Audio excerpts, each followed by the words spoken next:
colleagues, faculty members, students, and friends who have joined with us this evening. Now, I kindly request the distinguished guest to take their seat on the dais.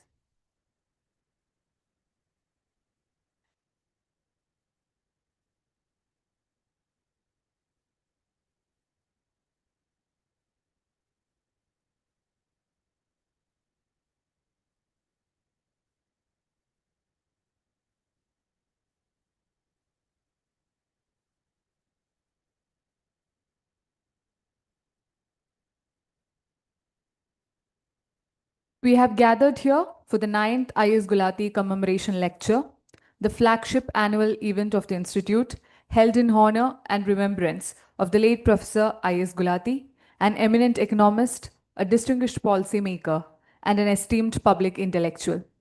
Professor I.S. Gulati, born in Northwest Province of Undivided India, moved to Delhi following partition in 1947. After working with the Planning Commission, he took the PhD from London School of Economics in 1955 and worked with Nicholas Calder on tax reforms in India. He was a teacher at MS University, Baroda, for over a decade. Professor Gulati came to Kerala to help EMS government on the budget of the newly formed state. In 1972, he joined as a fellow of the Center for Development Studies and continued till he passed away on 27th May 2002. Gulati is survived by his wife Leela and children Mitu and Priya. Professor Gulati served in many important committees and commissions. He was a member of the 6th Finance Commission and twice the chairman of the Kerala State Planning Board.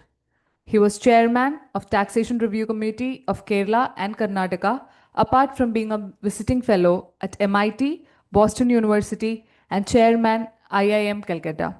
He has written extensively on taxation, federal finance, international finance, planning, decentralization, and development. His contributions to the field of public finance and to Kerala economy has left an indelible mark on the Indian policy discourse.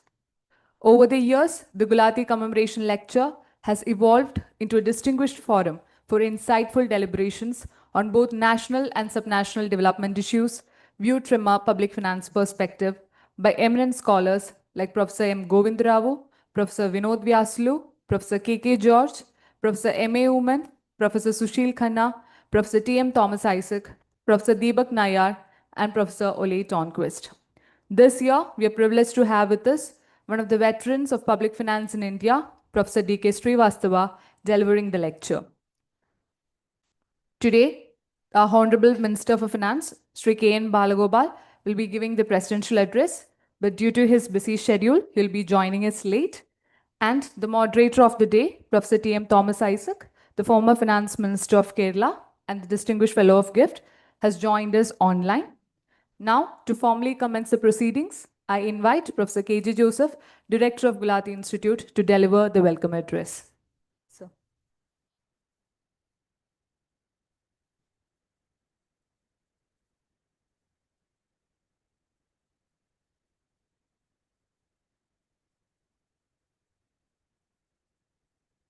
Honorable Finance Minister of Kerala and Chairman of Gulati Institute of Finance and Taxation, Sri K.N. Balagopal, lead this session, but on account of unexpected reasons, he will be joining us a bit late. Esteemed Professor T.M. Thomas Isaac, who is familiar to all of you, who was the former Finance Minister and the former Chairman of this institute and currently the distinguished professor, and who also delivered 6th I.S. Gulati Memorial Lecture. Members of Gulati family, Professor Leela Gulati, Professor Mitu, and Dr. Priya. Much respected honorary faculty of GIFT and friends of GIFT who have joined online and offline. Faculty and students of various academic institutions in Trivandrum. I know that some of the scholars and faculty from Loyola, Marivanios, Women's College, Karivattam Economics Department, Commerce Department are here. And more importantly, we also have a group of students and faculty from Jawaharlal Nehru Institute of Arts and Science in Balagram in Idukki, friends of media, uh, my friends from our constant collaborator, Kerala Economic Association, ladies and gentlemen, and of course, my dear students and colleagues. We are gathered here for the most important annual academic event of this institute, that is the commemoration lecture of IS Gulati, in whose name this institute has been established, who has immensely contributed to this state, as already said by Steffi, and who is also one of the teachers of a person behind the establishment of this institute, Professor T.M. Thomas Isaac. I also take pride in being one of the students of late Professor I.S. Gulati. And this event, I'm so happy and I feel privileged that we have a galaxy of scholars joined online and offline, and I consider it a great privilege to welcome each and every one of you to this important event of this institute. I know that I have a serious time constraint, and if I am to really properly welcome you, our speaker of the day will not get the time that we are supposed to give to him. So I'll be very, very brief. Friends, we know that we are living in a highly tiring times. And this is true not only with regard to individual economies, it is a fact of the case for subnational economies and also at the global economy in general, because of the changing world order that we are today confronted with. As you are all aware, the developing economies, after experimenting with what is called the policy reform in the name of globalization for 30 to 40 years, we were confronted with a situation wherein inequality between countries, within countries, has been increasing at an unacceptable rate. More importantly, as you are aware, on account of the behavior of the profit motivated private enterprise, there has been an unacceptable exploitation of exhaustible resources that has made the problem of growth or the sustainability of the growth a crucial issue. We know that some of the countries have been able to record very high growth rate, but others lagged behind. We know that, as Joseph Stiglitz would rightly say, those who have embraced globalization at their terms and at their pace, it was a great success. For others, it has been an unmitigated disaster. Large majority of the global population was in the category of those who were confronted with unacceptable outcomes. At the core of the problematic has been the role of the state that we have been assigned. We were told that the state should take a backseat and market will do the job. And today, we are in a world, this particular unequal and unsustainable world has become really unpredictable and really unstable on account of the particular policy interventions by the most powerful economy in the world. I don't want to say whom I am referring to, you are aware of that. And here again, when we are sitting here, the role of the state becomes very important. Unfortunately, in this country, that as we were discussing with the speaker of the day, he noted here about 40 public finance scholars under one roof. It is something that the public finance, when the economy was actually moving towards a period wherein more and appropriate state intervention was needed, public finance was not really receiving the attention that it deserved. In fact, I'm very happy that under the able leadership of our current chairperson, Honorable Finance Minister of the state, and equally by under the leadership of the former Finance Minister, this institute has today emerged as the only institute that is breeding the next generation of public finance scholars in the country. And we are concerned with the issues of public revenue, public expenditure, debt and deficit, center-state financial relations, about financing development, about local finance, about corporate finance, global finance, and we also have a faculty of law. They look into the legal foundations or the institutional architecture that governs this activity, in the issues in this each of these heads. So most important thing in this country, when you are talking about inequality between between the union and the states and between the states. In fact, we are so fortunate that we have one of the doyens of Indian public finance. He has been talking about his role in influencing the decision of the finance commissions in the country. The 10th Finance Commission, for the first time, has made the total tax revenue of the union government divisible. And in fact, the intellectual input for that, that came so much from Professor Srivastava. And I'm very happy that we have such an eminent person. And I would say that here is a scholar could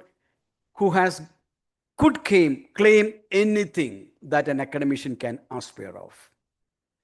Starting from his academic career in the Banaras Hindu University and his training in Scotland and other international institutions. He served in National Institute of Public Finance and Policy, the director of Madras School of Economics, and member of the 12th Finance Commission. And he has made significant contributions in shaping the thinking of Indian public finance in this country. I'm so happy that we have Professor D.K. Srivastava, along with Dr. Veena Srivastava here, who is also a scholar. Dr. Srivastava is also a scholar of public finance, did her PhD on fiscal federalism from a political economy perspective. Please join me in welcoming Dr. Srivastava and Dr. Mrs. Srivastava to this august audience.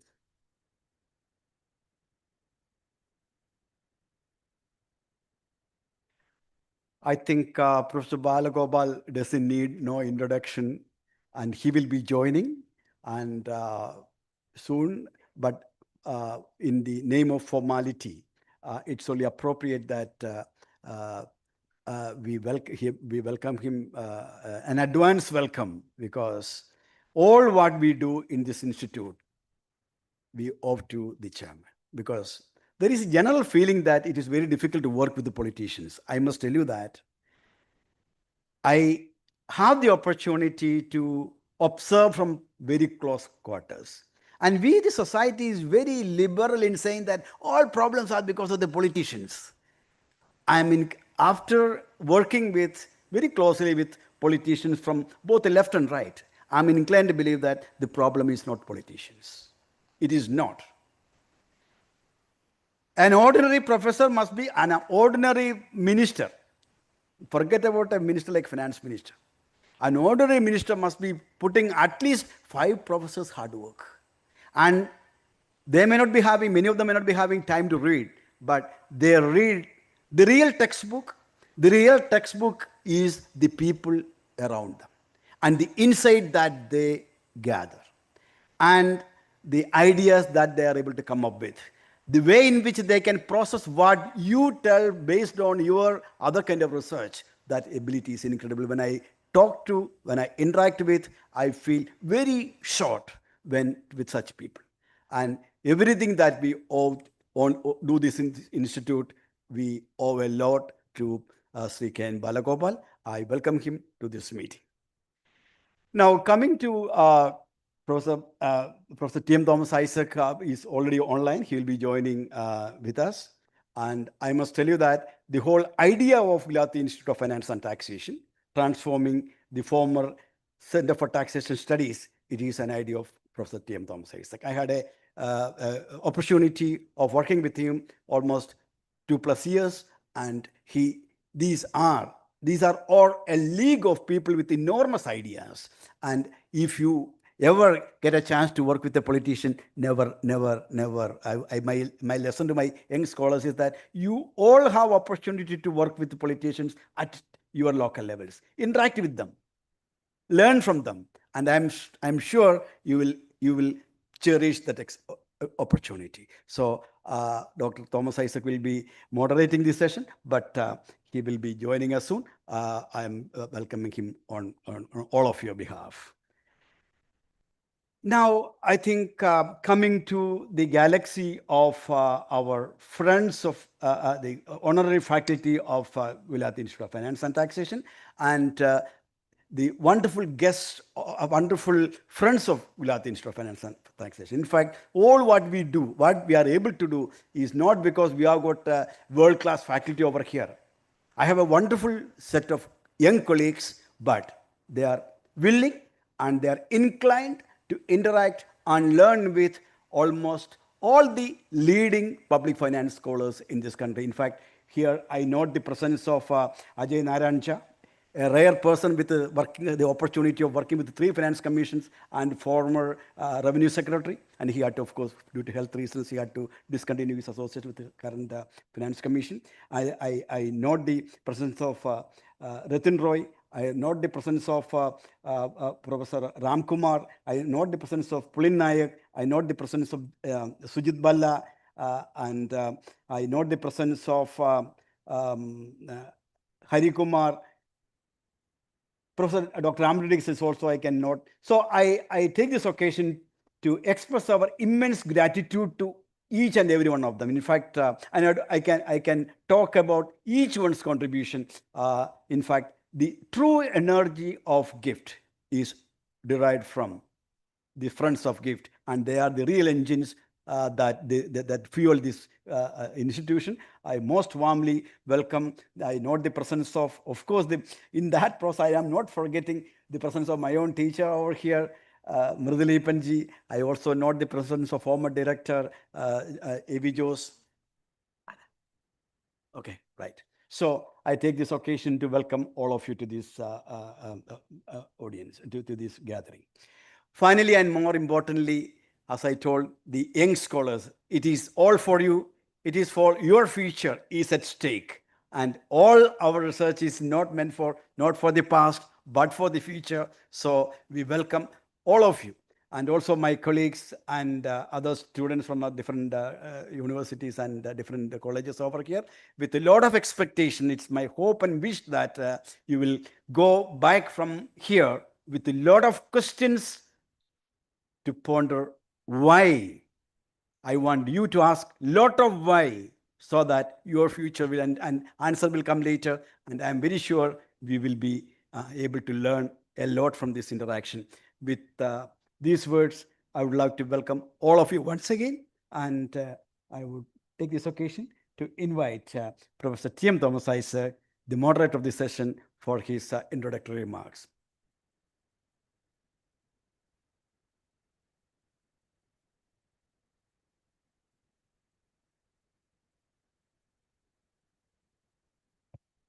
Professor Isaac? Yes, Yeah. Professor Joseph and Professor D.K. Srivastava,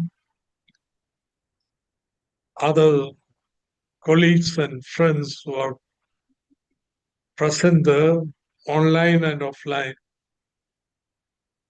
and dear students.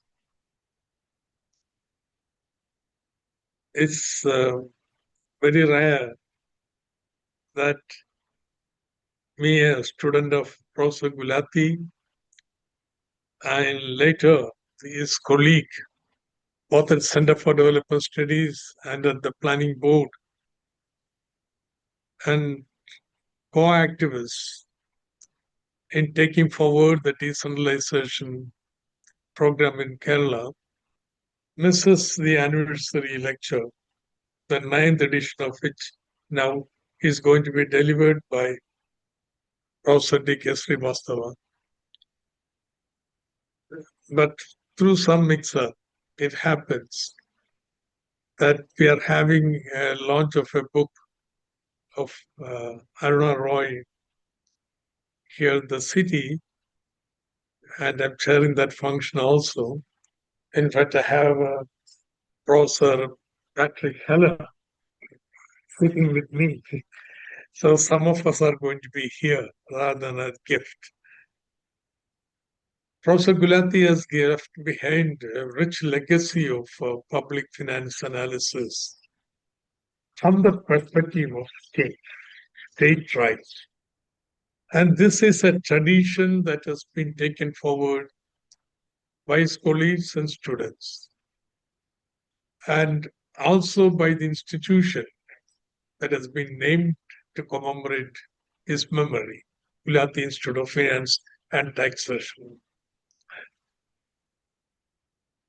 Professor D.K. Srivastava has been a member of the Finance Commission in the past and done pioneering works and very informative works on the devolution system in India and the public finance in India. I'm certain he's going to throw much light upon not only devolution from the center to the states, the vertical devolution, but also the horizontal devolution. Till recently, it was the devolution from the center to the states, the vertical devolution that was at the center of debates and discussion and so on. But of late, the horizontal distribution between the states have come into the focus, particularly after the southern states voiced a serious concern about the continuous decline in the share of resources from the Finance Commission.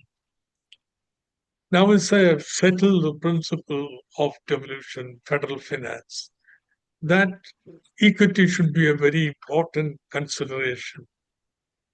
That the horizontal equity, every citizen of India, whichever part of India they belong to or live, should have equal access to a minimum infrastructure and care, for which the this finance commission is an important institution to transfer resources so that inequities are taken care of. So this principle has been accepted by every finance commission, and the result has been that the unequal devolution between advanced states and backward states have been widening and widening.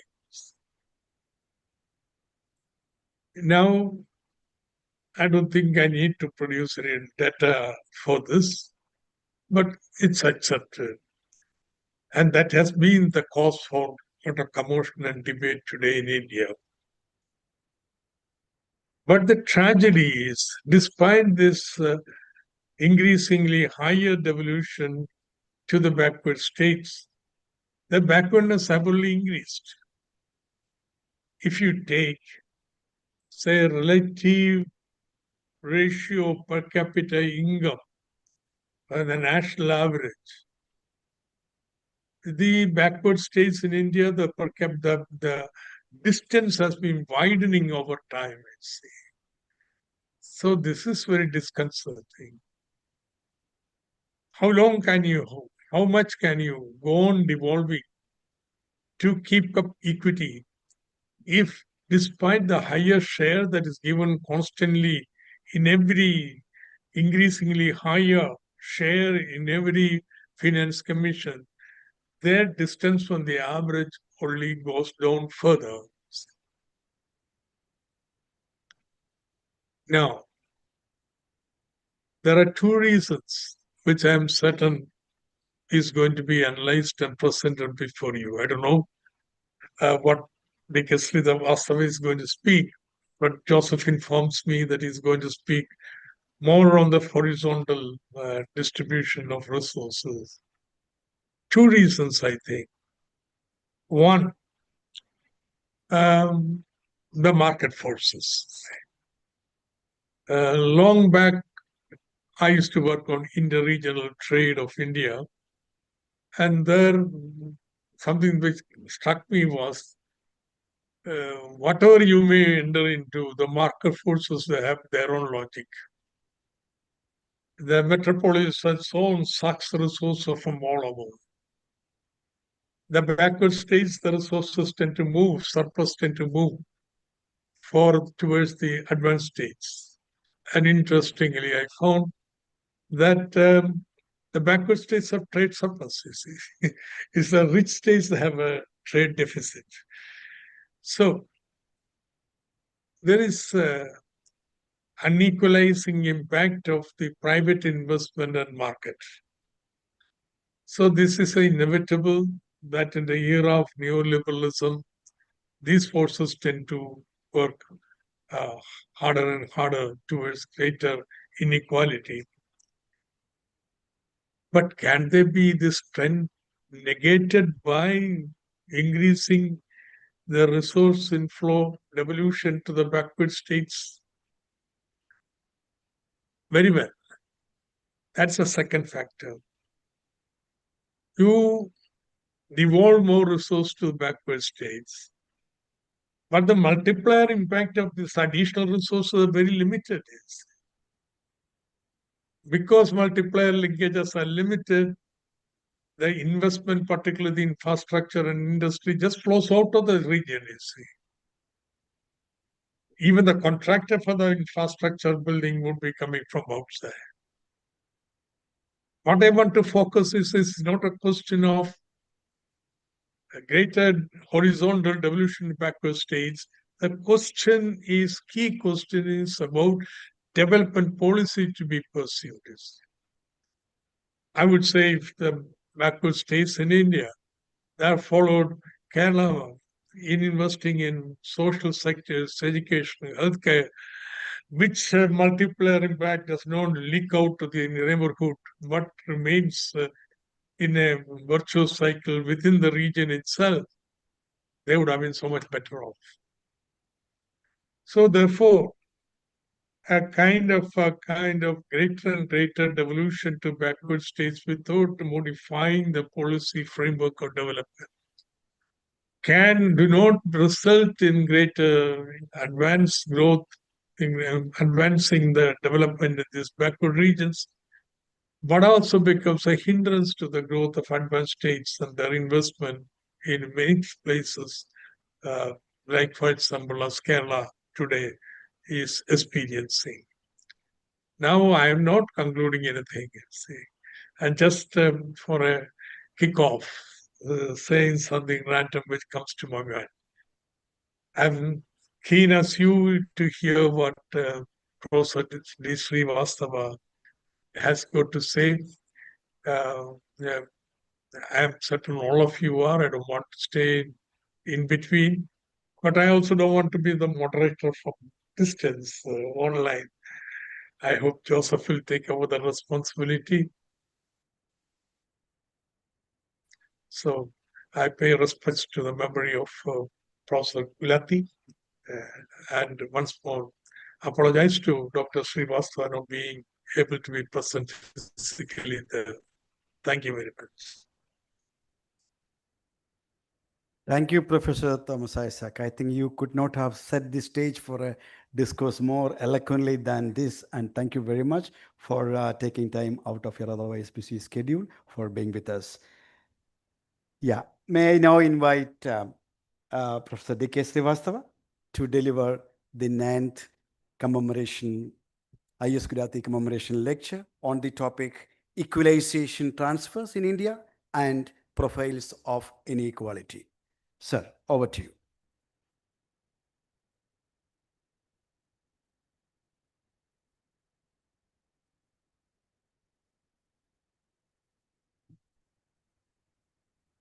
Thank you very much.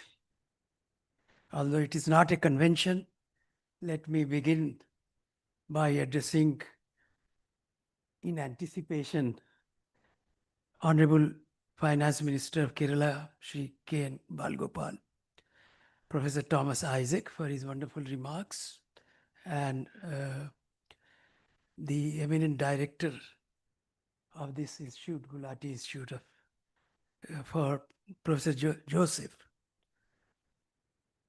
Distinguished guests, eminent faculty of GIFT, very promising research scholars of GIFT, ladies and gentlemen. It is a privilege and honor for me to deliver this 9th commemoration lecture at the Gulati Institute of Finance and Taxation. It gives me an opportunity to pay my tribute to Professor Gulati's seminal contributions in the fields of fiscal federalism, taxation, international economics, decentralization, and development, among others. It also gives me an opportunity to join a sequence of eminent scholars who have earlier delivered lectures in this series. Professor Gulati's policy footprint is well recognized among scholars of public finance and fiscal policy, planning and development, and fiscal federalism. I had the good fortune of meeting Professor Gulati at least twice in the late phase of his distinguished career. He impressed me as an academic who was soft-spoken, exhibited tremendous affection and respect for his fellow scholars, but had very firm intellectual orientation and beliefs. It is in his honor that I have chosen the subject of this presentation, such that it provides me an opportunity to review the two themes closest to his heart, namely principles of fiscal transfers, as exhibited in his contribution to the 6th Finance Commission, and the evolution of interpersonal and interstate inequality in India. With the recent works of Piketty and Banerjee and Duflo, analysis of inequality patterns has become a contemporary core concern of economists and policymakers. I approach the subject from the viewpoint of fiscal transfers in India. And since we have been involved in designing those fiscal transfers for a long period of time, emphasizing the idea of equalization as the guiding or substantive theme of fiscal transfers, it is worthwhile answering as to what is it that those transfers that are called equalizing transfers have delivered in terms of equalization. And that is the question that I intend to address here. Let me at the outset just summarize before you the entire sequence of argument that I am going to put forward to you before I come to the actual evidence for that set of arguments. So we recognize first that fiscal transfers in India have been guided largely by the principle of equalization, supplemented, of course, by a number of additional considerations. Second, over a long period of time, this orientation of fiscal transfers has delivered notable outcomes that have been progressively more equalizing in nature. That's a very positive outcome of this emphasis of fiscal transfers. Third, these fiscal transfers, supplemented by various central and state policies, have also led to a notable reduction in the incidence of poverty and reduction in inequality of interpersonal and interstate per capita consumption expenditure. Next, we recognize that in spite of these positive developments, interstate inequality in per capita incomes as distinct from consumption and per capita fiscal capacities continues to increase. We explore the nature of and the reasons for this trend. It has been possible to argue that in the context of interstate inequality in per capita incomes, there is a growing divergence among groups of states, although within these identifiable groups, inequalities are much lower. Next, we argue that these inequality trends depend largely on the existence of a common market, which is a critical feature of India's federal structure that has led to concentration of capital stock and investment flows in certain regions of the country.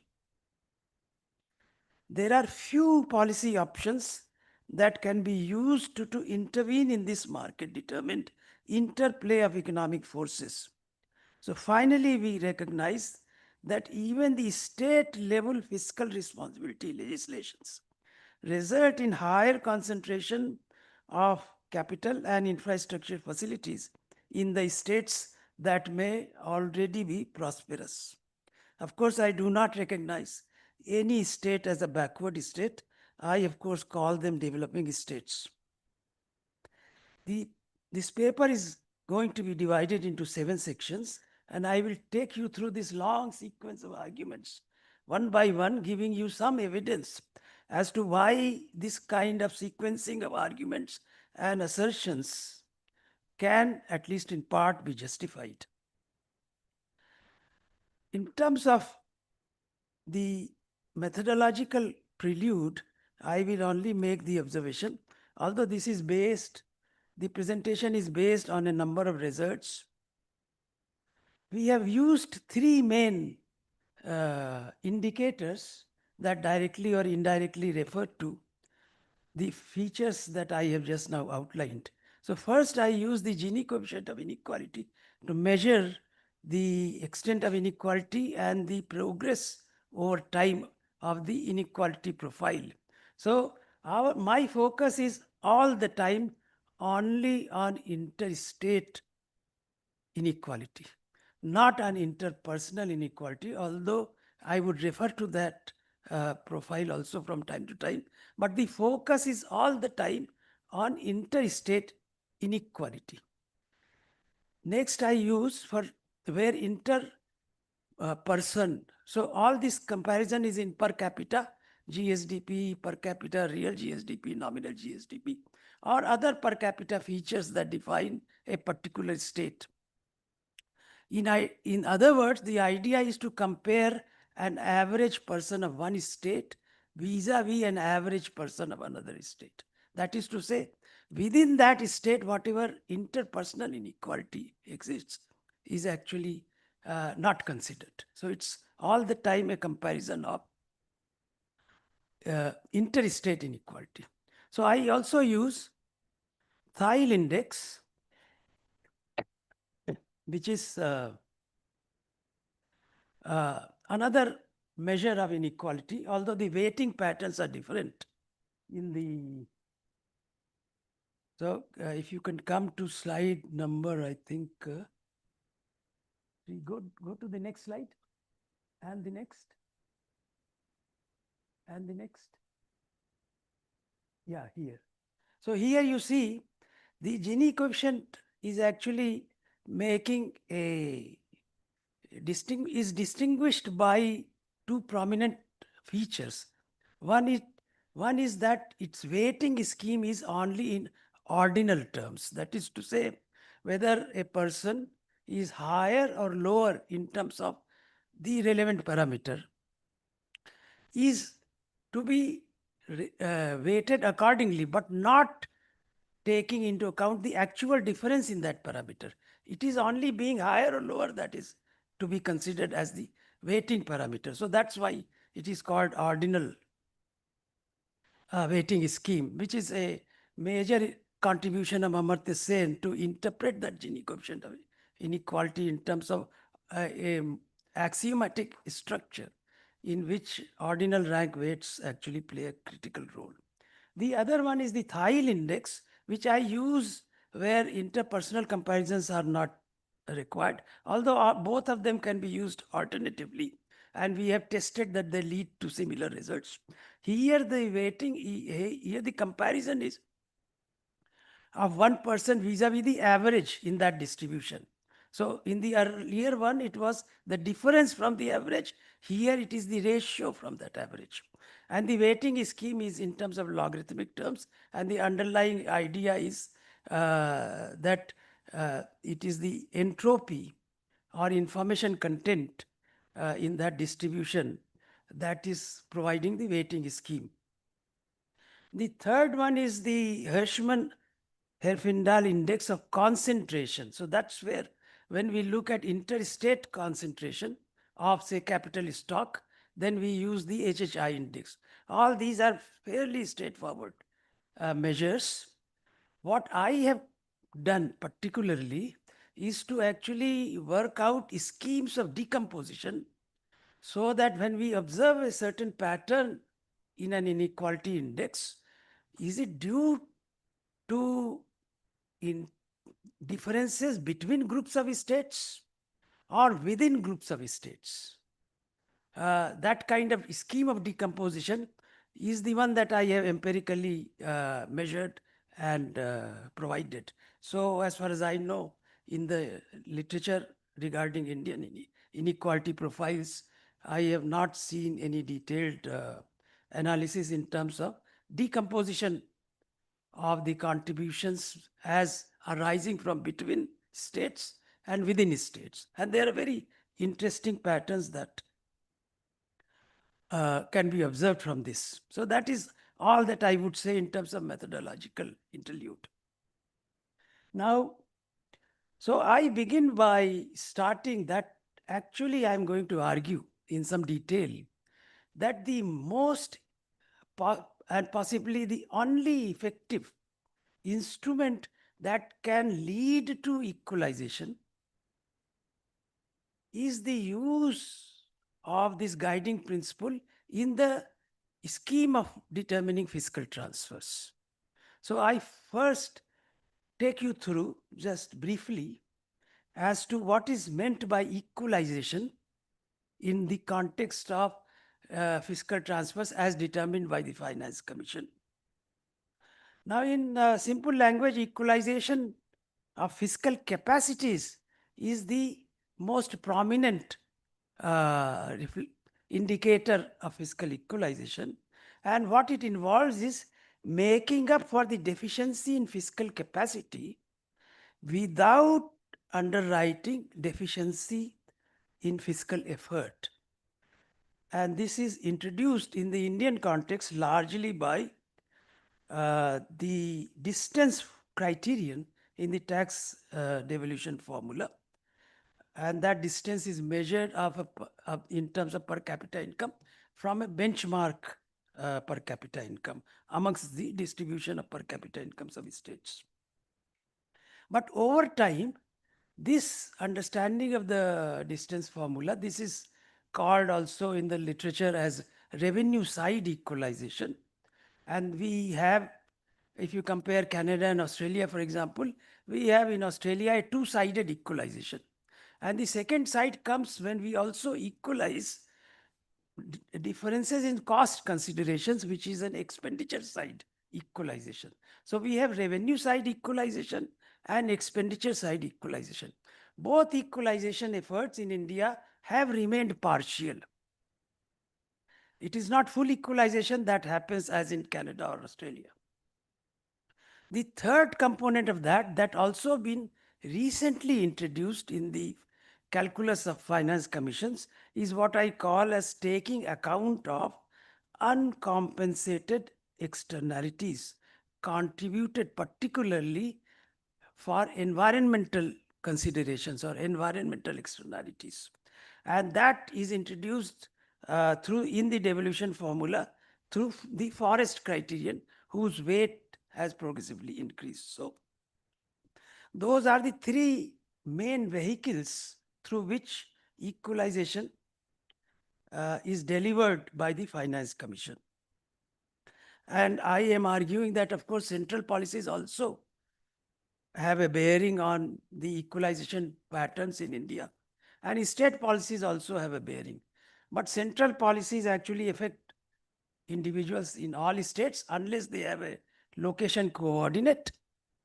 And state policies affect within state inequalities, and therefore across states, the main instrument, the only one that we have, is the equalization as it appears in the calculus of Finance Commission transfer scheme. Now it happens that, and I will, because it's going to be very detailed empirical work, in order to keep your interest alive, I will also tell you an anecdote or two in terms of my own experience as to how these formula evolved, how the weights evolved in the way that they have. So if you look at the equalization transfer, that's the next slide, I think. Yeah, this one. Yeah, please hold on to this. So here you have at number 3, the weight that has been given to income distance criterion. Income, sometimes it's also called fiscal capacity distance criterion. That weight is 60%, as high as 60% in the 10th Finance Commission. Before the 10th Finance Commission also, in fact, this redistributive, the effort to bring in redistributive considerations were being considered by finance commissions. In the 9th Finance Commission, actually there were 2 redistributive formulae. One was called inverse income criterion and the other one was called the distance criterion. And it was in the 10th Finance Commission that one of the, so I was narrating to this anecdote with the research scholars. I was sharing with them some ideas earlier. And I told them that the distance criteria was the only one left after the 10th Finance Commission onwards. And that is the left for that 10th Finance Commission. And they had not agreed to any set of criterion or any set of weights by that time. Only 5 months were left. And they were very eminent people involved in the 10th Finance Commission. Mr. B.P.R. Vittal was there from Andhra Pradesh. They were very good people in India looking at the field of public finance. Mr. Guhan was there from Tamil Nadu. Dr. Dandekar was there in Pune. Very eminent people looking at this. But as luck would have it, in that commission, 5 months were left and they did not agree to any particular criterion on weight. And when I came, I had written by that time a paper comparing the inverse income criterion with the distance criterion. And I had argued that, now remember, Andhra Pradesh per capita income in those days was in the middle of the distribution of per capita income. And Mr. Vittal used to say, Andhra is in the middle of the middle. And can you tell me what will increase its share? And I told him that as compared to the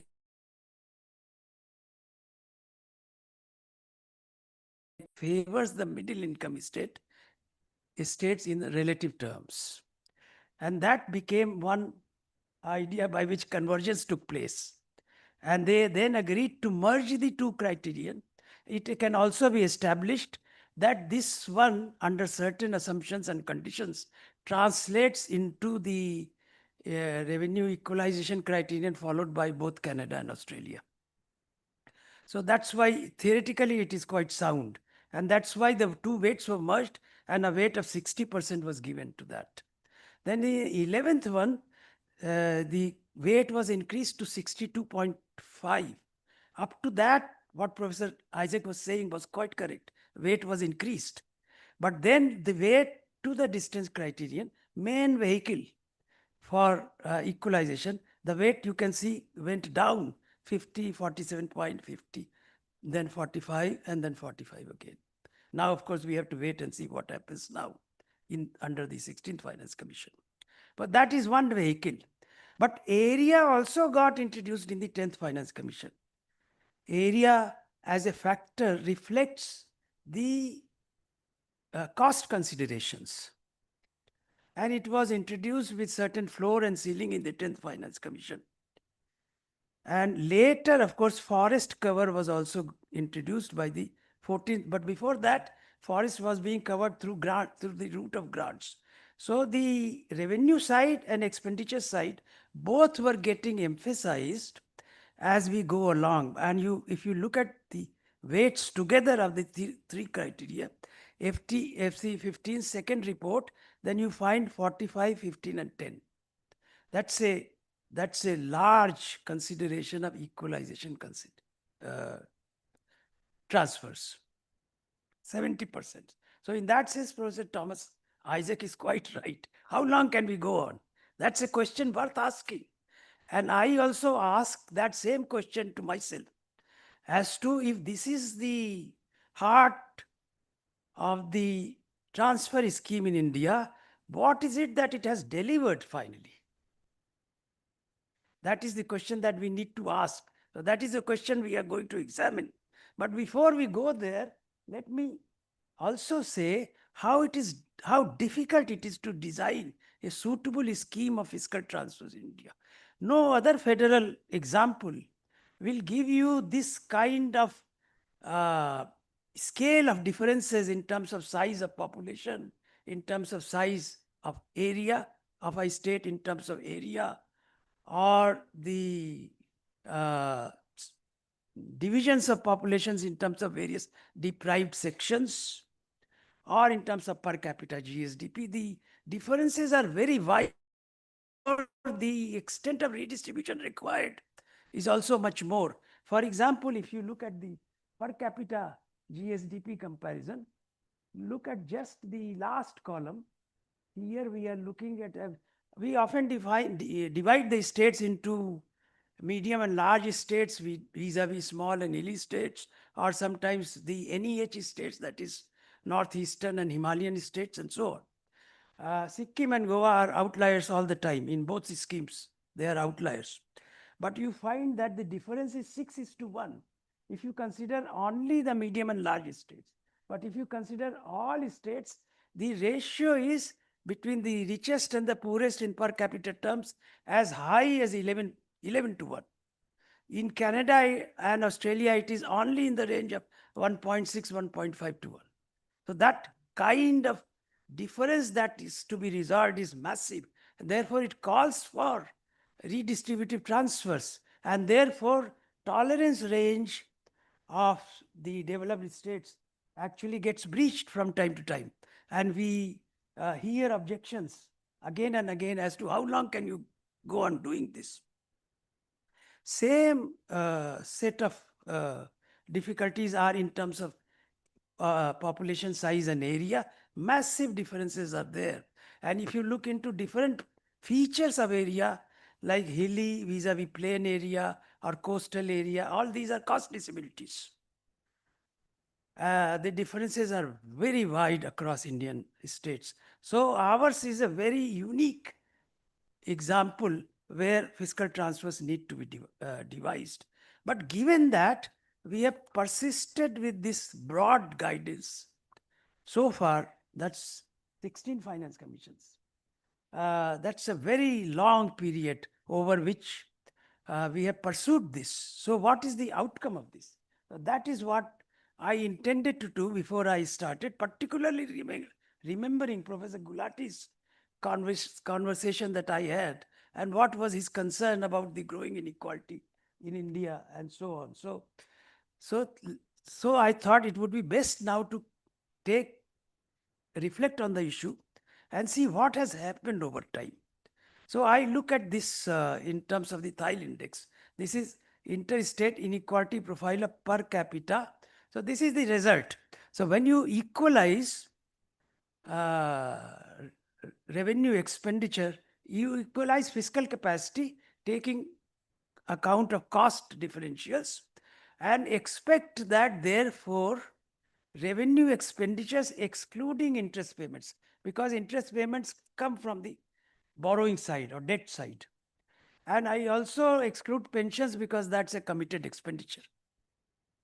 And what is left then of primary revenue expenditure, non-interest revenue expenditure, excluding pensions, that is meant to be spent in the provision of various services that are provided at the level of the states. And what we find is that if that is what is being spent on the provision of services, then there is a pattern that shows over time, and we are looking at the pattern from 2001 to 2023-24. There is a definite pattern of it going down over time. Therefore, in that sense, this is the direct outcome of the equalizing transfer pattern that actually interstate differences, inequality in per capita primary revenue expenditures excluding pensions has fallen over time. And it is fallen nearly 1/3 of what it was in the beginning. So that's a major achievement that has happened. And after that, we look at what happened, therefore, to education and health expenditures. Now, here also the broad pattern is reflecting reduction in inequality over time. So it is starting at a much higher level. Can we go back, I think?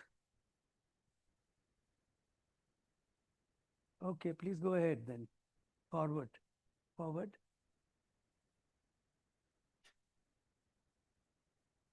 Next.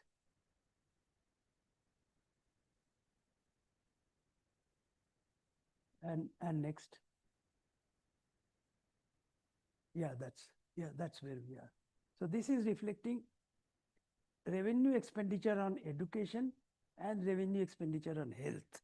In both cases, there is a clear long-term downward pattern, that is inequality getting reduced. Of course, in this center is also contributing because of centrally sponsored schemes affecting these sectors. But the pattern is actually downward in the sense of a trend. Although in the intermediate years, there are ups and downs between different years, but that's the broad pattern. And in both cases, we find that revenue expenditure on education and on health reflect lower interstate inequality. That's a positive outcome of these transfers.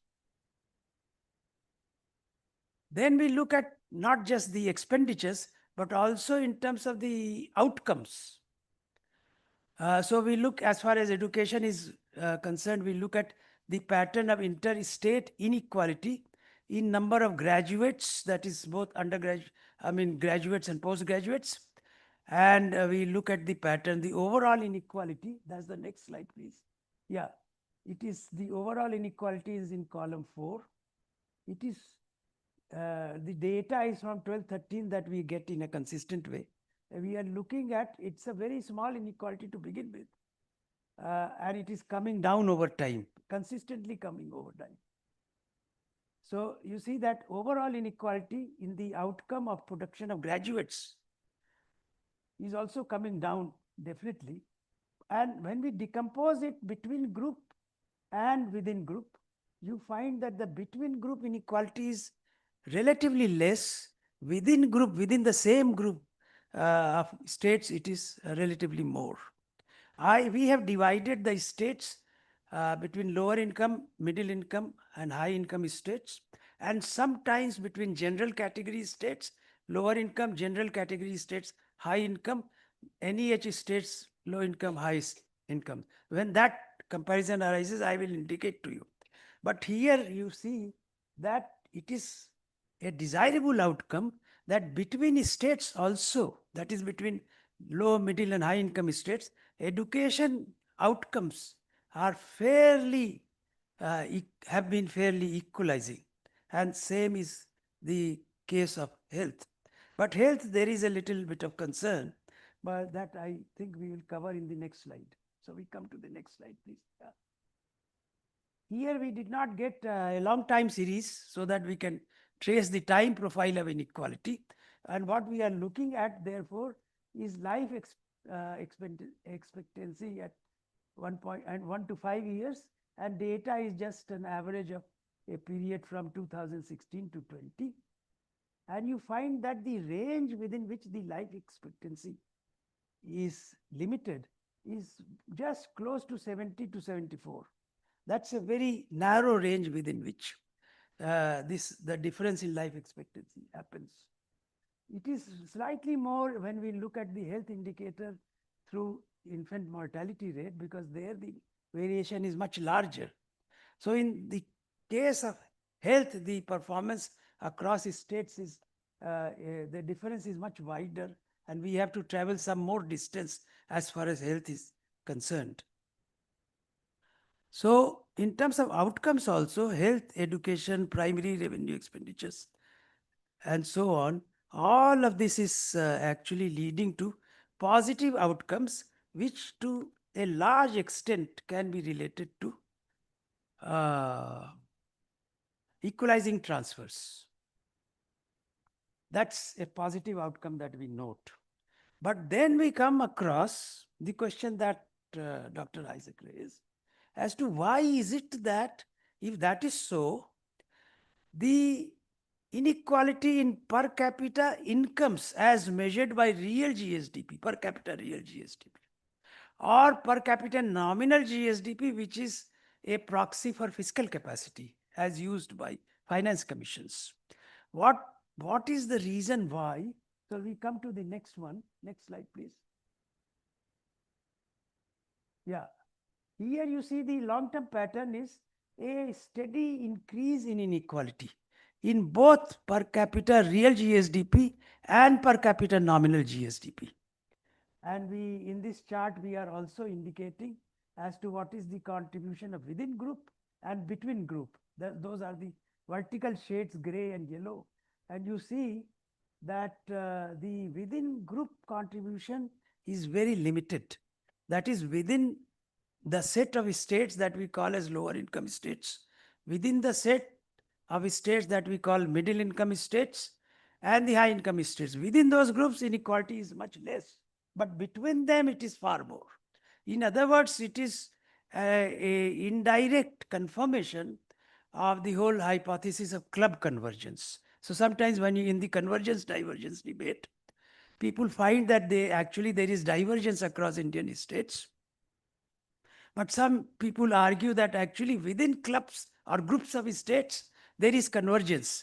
But when we put one group vis-a-vis another group, there is divergence. So that is the pattern that has happened. That is to say, states have clustered into sets where the interstate per capita GSDP differences are limited. But between clusters, this inequality has increased, except when you come to the very last year. Of course, in between also there are some periods in which between the 2 years, they are near equal. But when we come to 22-23, you find that there is actually a downward trend. We are looking forward to see it's a marginal reduction in inequality right at the end. Now 22-23 is important because the latest NSSO, the comprehensive data set for the NSSO, from the NSSO, actually also tells us information about patterns of consumption expenditure, because they cover inequality in consumption and not inequality in income. So we can, at least for those 2 years, look at the consumption pattern and consumption inequality also. But here in terms of fiscal capacities and income, per capita income, we find that the broad pattern is that of a progressively increasing inequality. So if we equalize nominal fiscal capacities, then it is worthwhile asking as to why it is inequality that has grown over time. If we attempt to equalize fiscal capacities, then why is it that fiscal capacities keep diverging? That's a question that is worth asking. We will explore that question further. But here, let me say, so we have, let's go to the next slide, a decomposition of the Gini coefficient of real GSDP between group and within group. You find massive difference between the two.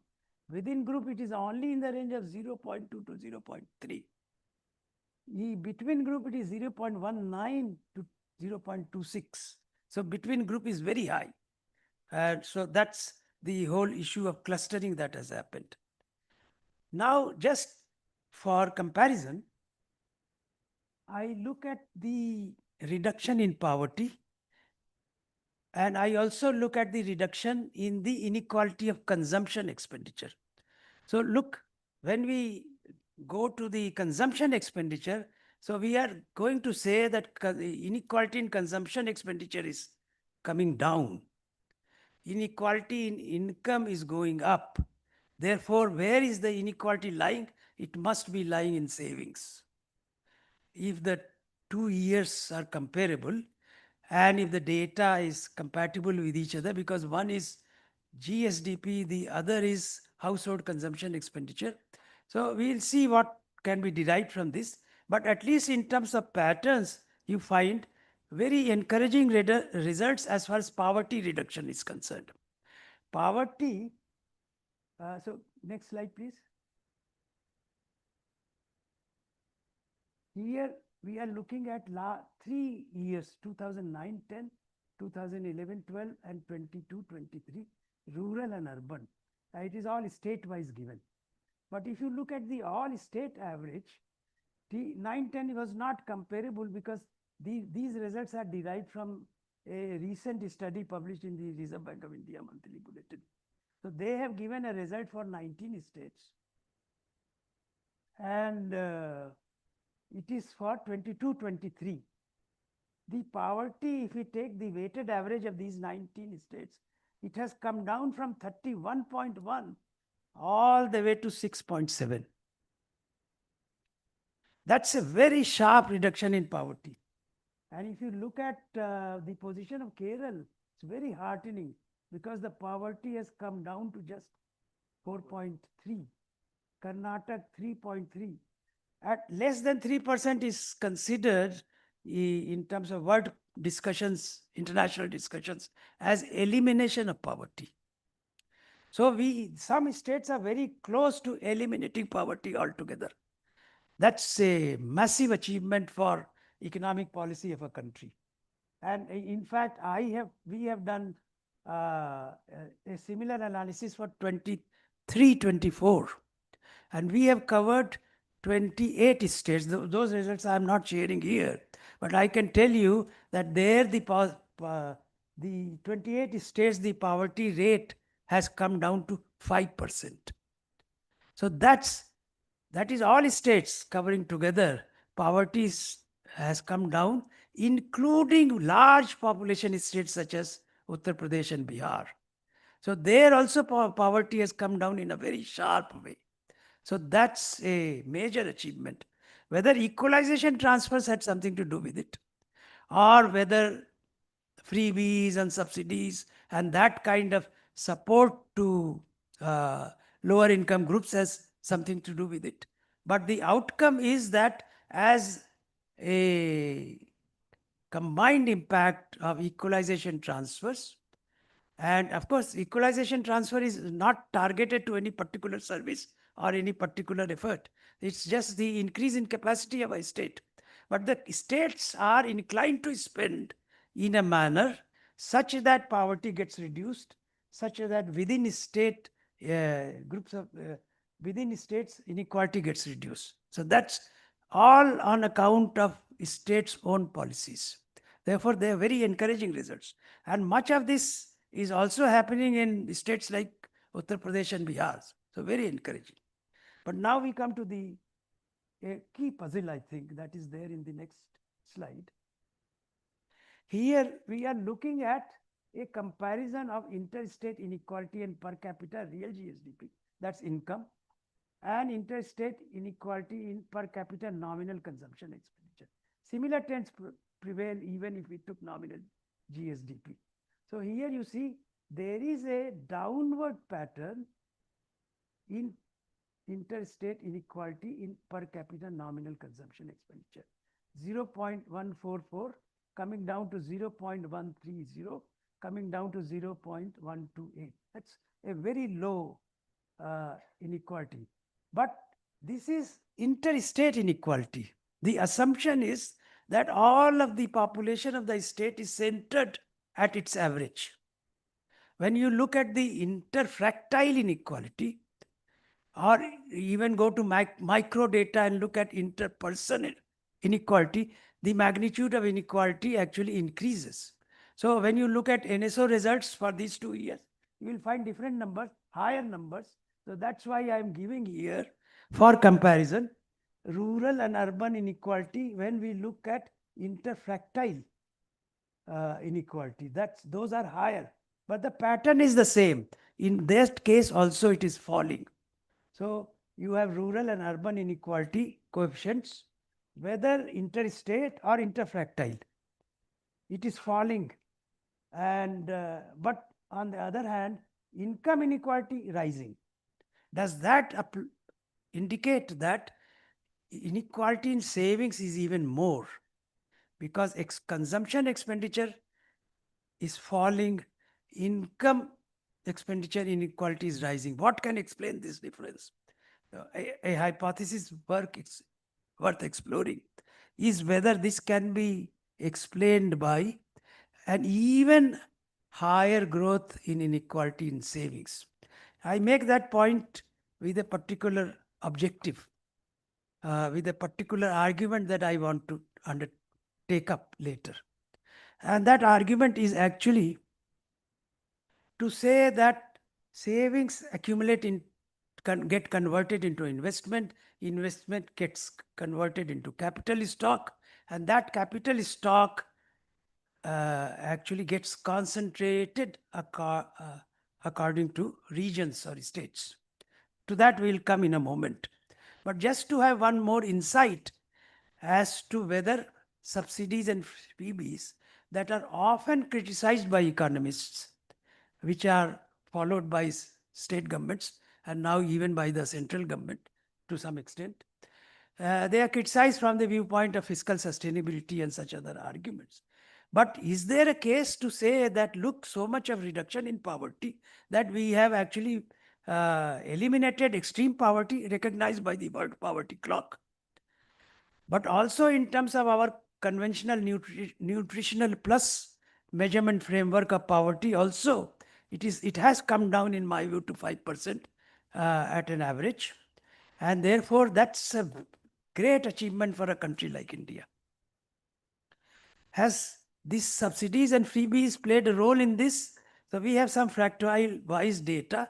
Lower income fractiles, you see, food category and free cooked meals. These are the only two categories for which we have data. In the food category, cereal, gram, and pulses and pulse products, sugar, all these are covered there. So if they are subsidized and if the share of that for that fractile is adding between these two groups to something like 15% of the total expenditure, so that's a very heavy portion of their consumption which is being subsidized and therefore being made available at very low prices or nearly free. And therefore that has a bearing on poverty reduction, which is an outcome, even though we criticize the whole argument about unsustainable subsidies and freebies. So that's where that argument rests. Now let us explore what is happening as to the reason as to why equalization transfers have not been able to reverse the trend of increasing inequality across states.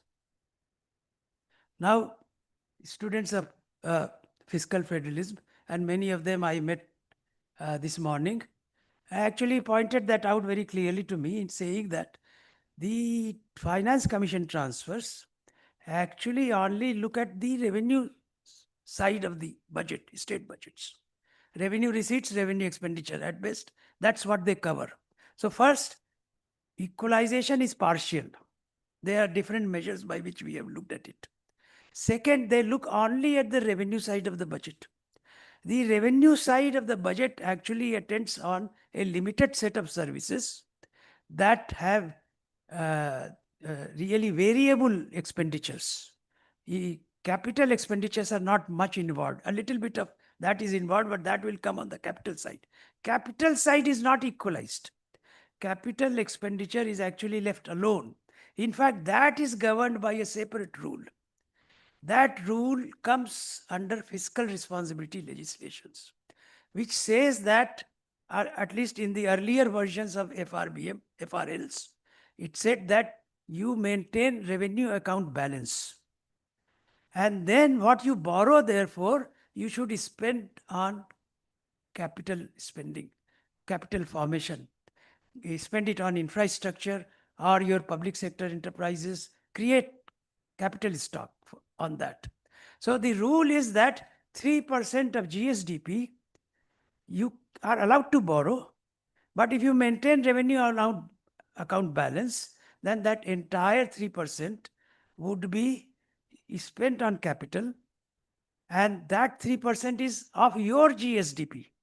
So if you have a high income, if you are a high income state, therefore you have a high magnitude to which you are allowed to borrow. Therefore, according to that higher magnitude, you will create a capital stock.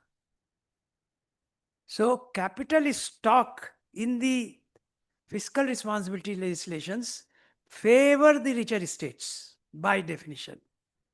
Higher is your GSDP, higher is your limit of borrowing in terms of magnitude. So you have a good infrastructure to begin with, you can expand that infrastructure even more. That's one thing. The second thing is, how is the private capital moving about, which means that, see, federal systems have two major advantages. The first major advantage is not equalization of services financed by revenue expenditures. The first major advantage is that we create a country-wide large common market in which financial resources, savings, are allowed to freely move. And therefore, financial resources will search for efficiency wherever they get a better return. And therefore, it is a natural outcome of that force that there will be concentration in those states where they get a better return. That is a catering to efficiency. So fiscal federal arrangements actually cater to both equity and efficiency. And this efficiency aspect is the one that is getting reflected through the movement of capital and its concentration. So now we are talking about both private capital and government capital, public sector capital, all getting concentrated. So that pattern is also very interesting to watch. So can we move further? Yeah, here. So you see on the left hand side, you have that darker the shades, higher is the concentration. That's what we trace through the Hirschman-Herfindahl index. So you see Gujarat, Maharashtra, all the southern states, and so on, much higher concentration, but UP is becoming better now. But it is still the higher concentration of total capital stock, government and private, public and private taken together. Much more concentration is in this. Now consider what is happening to human resources. It is not only financial resources that are attracted to a limited set of already developed states. It is also human resources which states like UP, Bihar, and so on have trained, invested in, made them graduates, postgraduate skilled, imparted skills, invested in them. Where they go, in fact, both unskilled and skilled labor. Unskilled because of the demographic patterns that are evolving, and skilled because they get better returns in those markets which are already developed and giving you a better return. So it is not just the financial resources, but also the human resources in which the poorer, so-called poorer or developing states have invested. Both of them flock into these states. Therefore, it is no miracle to explain that the richer states keep becoming richer. And as far as equalization is concerned, it is giving partial equity, but that equity is subservient to the country's objective of delivering an overall higher growth in the system. So catering to efficiency, therefore. And that is the reason why what we are finding is that there is a pattern of growing inequality as we go along. So if that is the pattern, then the next question is, so here I think we have another one. So I actually looked at not just the regional, inter-regional allocation, interstate allocation of capital stock only. I looked at various indicators of infrastructure and the concentration patterns or inequality patterns. So here you have all state road length. Now you find there is a lot of concentration. A regional pattern is emerging there, but it is better than the concentration of capital.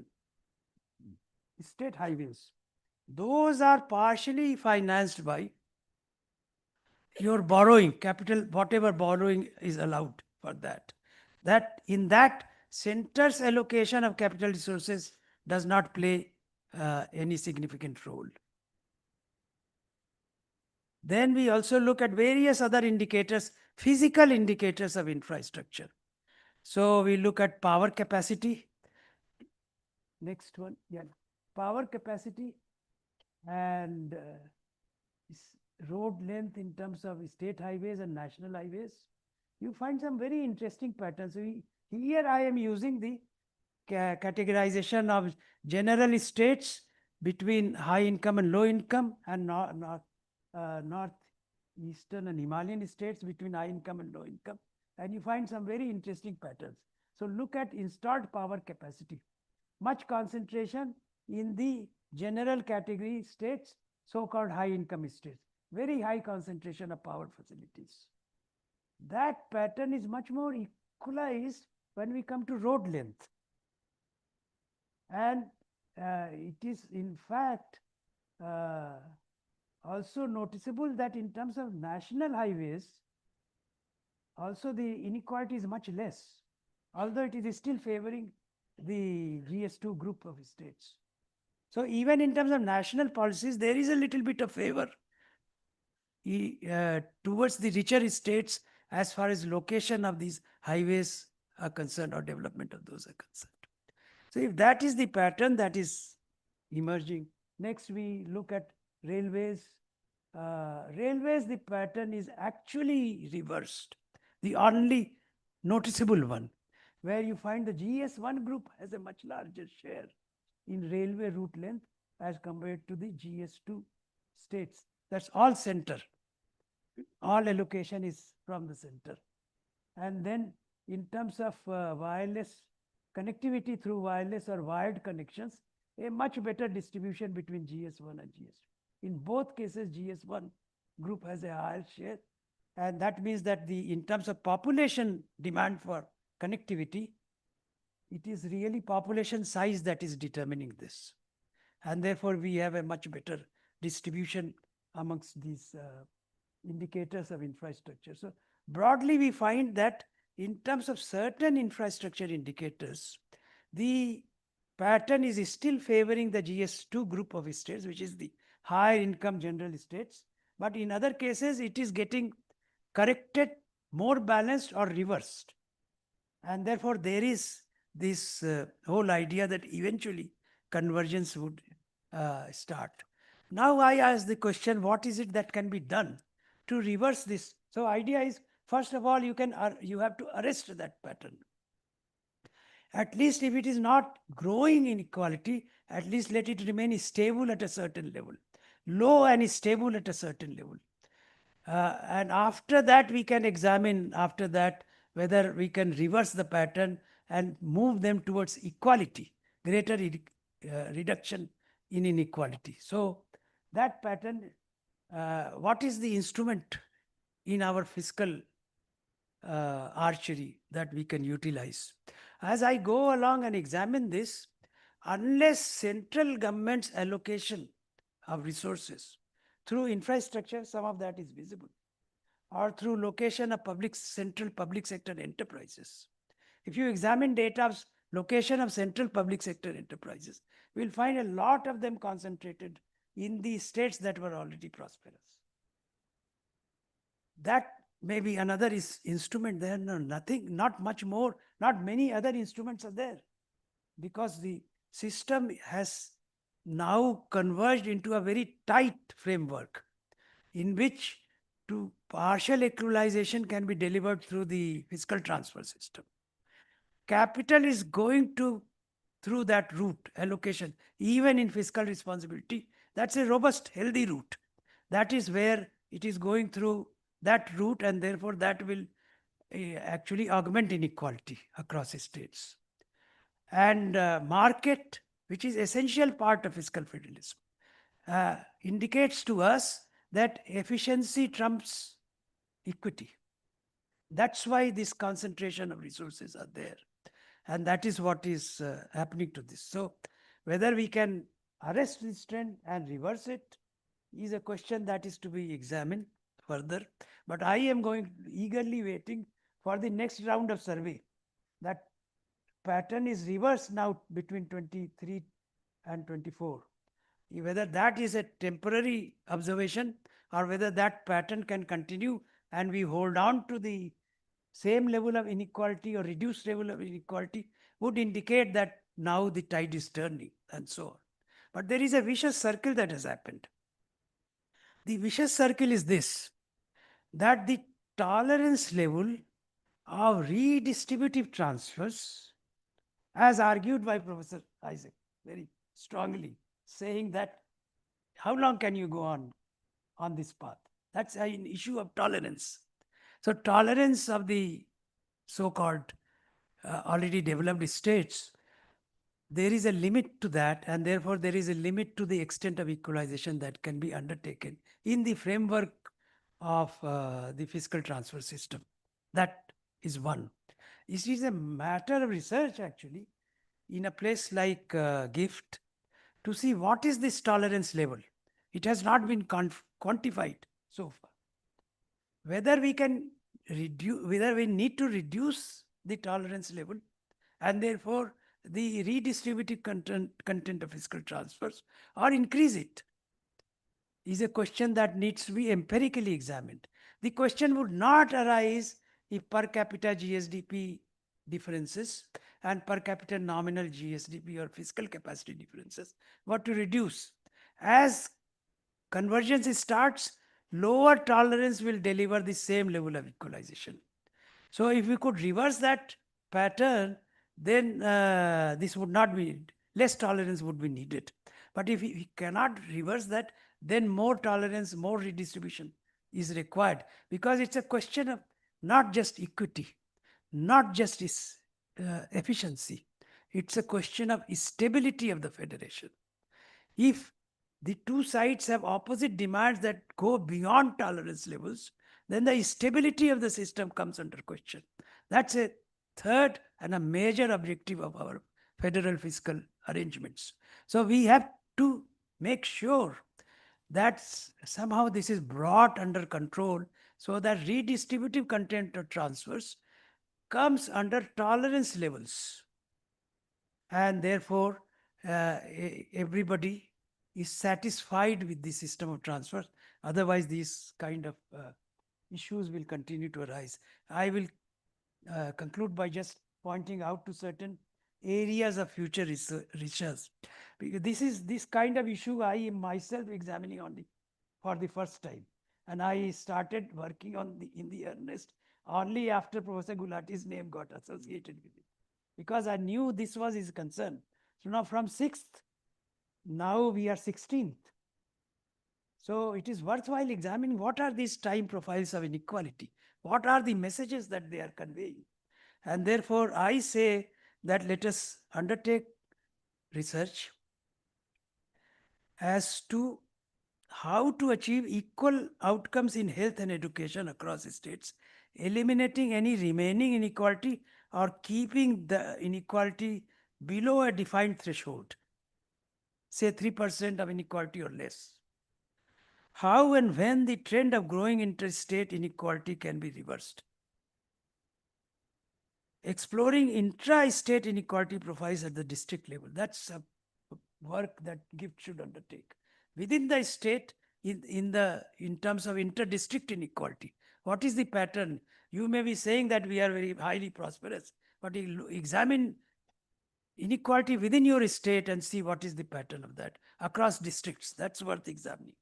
And then what is the appropriate balance between growth and inequality reduction, measured in terms of per capita incomes, particularly interstate inequality in fiscal capacity for a country aiming at a Viksit status. So if we are to be Viksit within a time threshold, then we have to really cater to equity, efficiency, and stability, all at the same time. They will bring all parameters within stable limits, tolerable limits.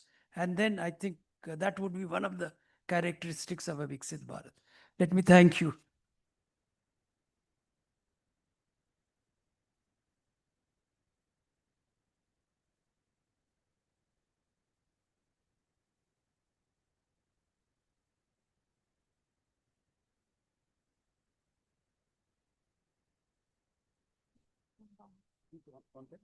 Yeah, just go ahead.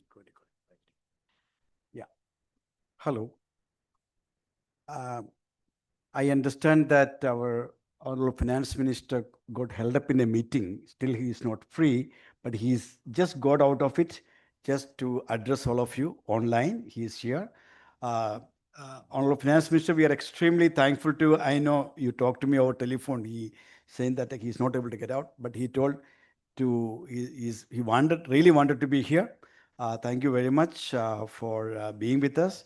We had a wonderful lecture by Professor D.K. Srivastava. He was been trying to articulate essentially the question of horizontal equity, wherein how the equalization transfers have been able to address some of the central concerns, wherein he found that the consumption inequality across countries, across states has actually declined.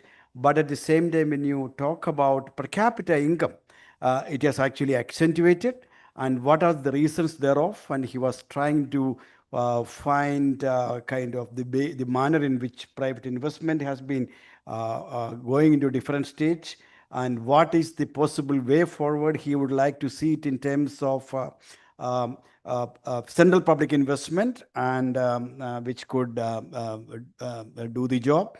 But of course, this is a it's a real issue that we need to deliberate upon. I would like to, I know here is the finance minister who burns his hand every day on, the reeling under fiscal stress. At the same time, Dr. Srivastava has highlighted the enormous success of Kerala in terms of reducing poverty, but unfortunately that numbers tend to be not very good. According to the data that RBI has quoted, our poverty is 1.5, but actually even according to Niti Aayog, the multidimensional poverty of Kerala is 0.55. And even the data which quoted by according to Niti Aayog, national level is 11.23, whereas it is said it has 6%. So there are some, IMF has already said that our data quality is C grade or something like that, or D grade. So whatever it is, I would like to invite Honorable Finance Minister to make I know you will be very brief. You have to rush to catch your train. I know it. So thank you very much, sir, for joining us. We most warmly welcome all of you. Welcome you to the audience on behalf of all of us.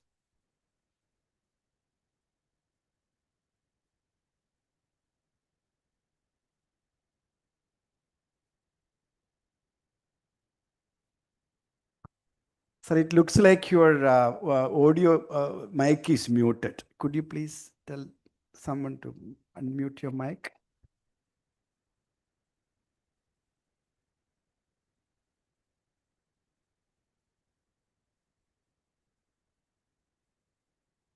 Varun,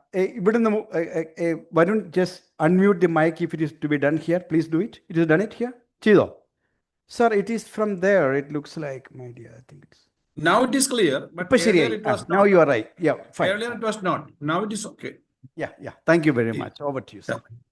So, respected guests, Dr. Srivastava, Dr. Isaac, and very respected Srimati Lila Gulati ji, Sri Joseph, and other dear friends and academicians who are attending of online and offline. Sorry, I told them that I'll reach there by at least by 4:30 to 5, but actually pre-budget meetings, we had some meetings today, and it is already started because the budget session is going to come in the next month or so. So I could not reach there personally, and because this is a very important meeting, because we are remembering the great services given by Dr. I.S. Gulati, and this is actually his memorial lecture. And basically, when while we were students and student activists at that time, we used to see the respected Gulati ji at that time. Dr. Gulati was here, some different aspects, and that is why this institute, which is day by day getting more and more reputation, is named after his name. So I'm very happy to be here because many people who are working in the taxation area, economics, and especially the public finance are coming and attending our programs. So the subject which we are discussing today is very important for every state, every person in the country. So I'm not giving much of I'm not taking much of your time, and because it is not proper to speak much online. But the central-state relations, the question of central-state relationship mainly focused on because mainly it was related to the sharing of resources. Of course, other political issues are there, power, sharing the powers, then the issues like many other areas, it is there. But now, when we were discussing about the central-state relationship and the fiscal priorities given to the states and the divisive pool question, it's very clear that now you can say that the concept of central-state relationship and the constitutional concept of union and states, India being a union of states, which is as per our constitution, that is the concept. India is a union of states. India, that is Bharat, is a union of states. But the union of states is the concept that states are primary, or states and center are equally important. Because now it is central and states.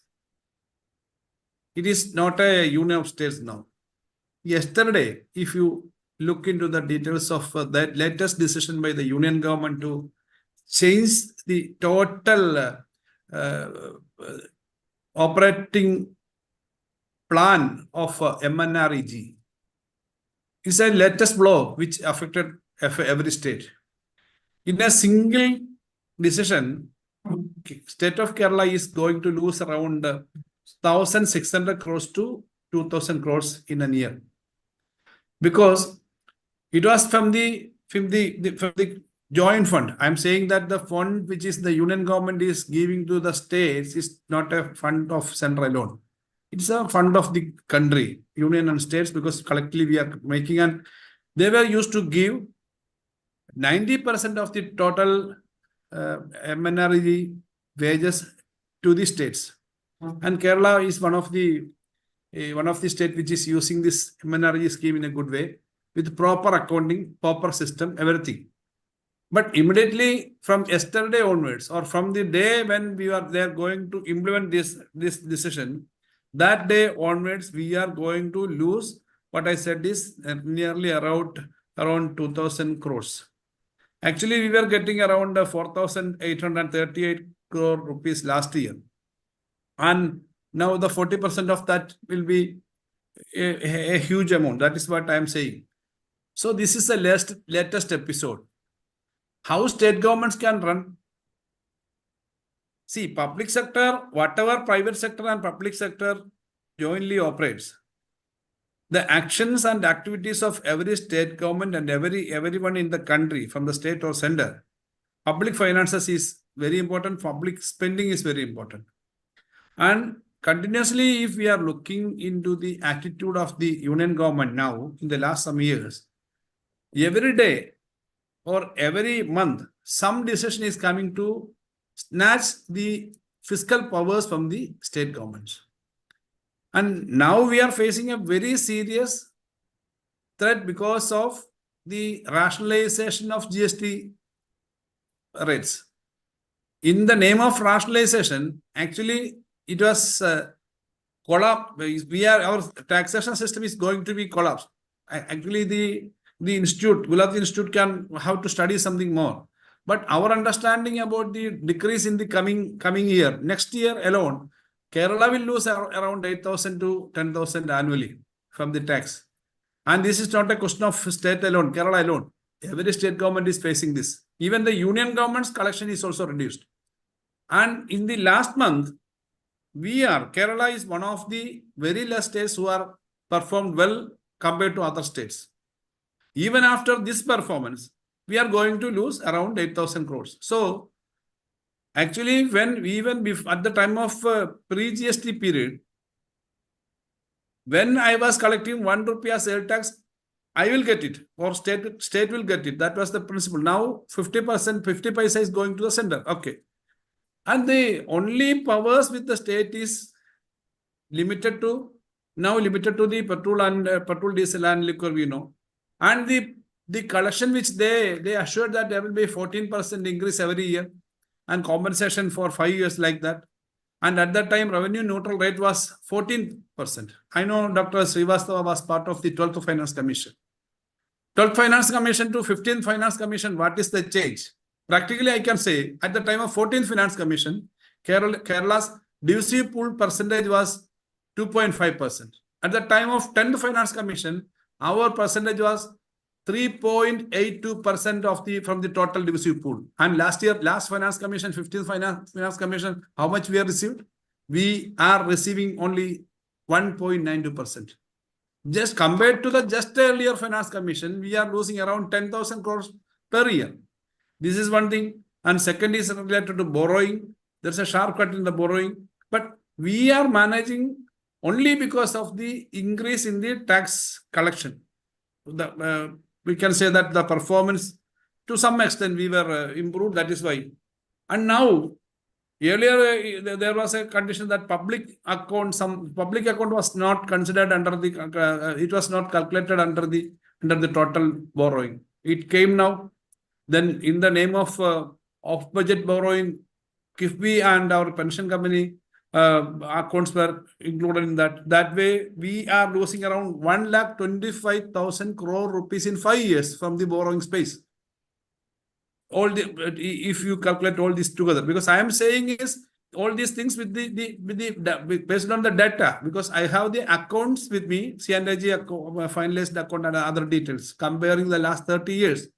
So borrowing, it is affected. Then the tax percentage came from 14.5% to 8% now, because after this rationalization, state governments are only getting 8%. That is the revenue neutral rate now.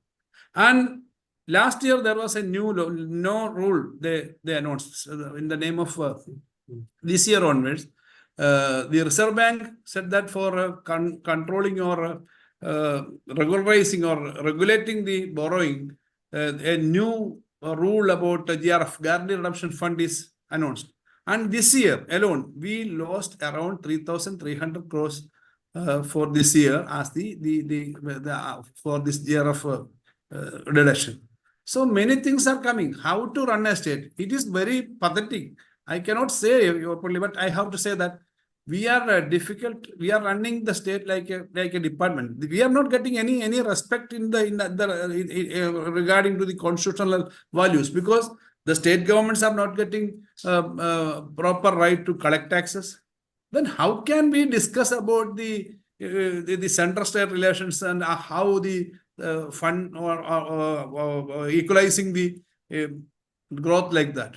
Actually, equity and performance is very important. Can you say that the same yardstick can be used for a particular state in some part of India to some other part of the Indian where we are living. Kerala's case is different. Jammu Kashmir is different. Maybe cases may be different. And if you take as per the Reserve Bank of India details, what we are, if you calculate the total revenue, we are actually getting every year, only 25% is coming from the union grants and tax division, while Bihar is getting 73. I am not against giving it to Bihar. I am not against giving it to anyone. But on an average, Indian states are getting 53% of their revenue from the union transfers, whether taxes or DVC pool or whatever grant or. But Kerala is getting only 25%. So in such a situation, why I am saying this, people like D.K. Srivastava and others have to say this, because for making a country to go further together with understanding about unity, understanding about the cooperative federalism, equity should be there. We have our own problems because we have the largest number of old age people now, percentage. Geriatric issue is there. So, and the new birth is very coming down, like very like if we are going to reach Japan statistics very shortly, because 1.7 is our number now. Because while we were students when we were joined the schools at that time, total birth or total enrollment in class 1 at that time was 6 lakh students every year. The last year, the enrollment in Kerala was only 2.85 lakhs. That means 50% reduction is there. So issues in every state is different.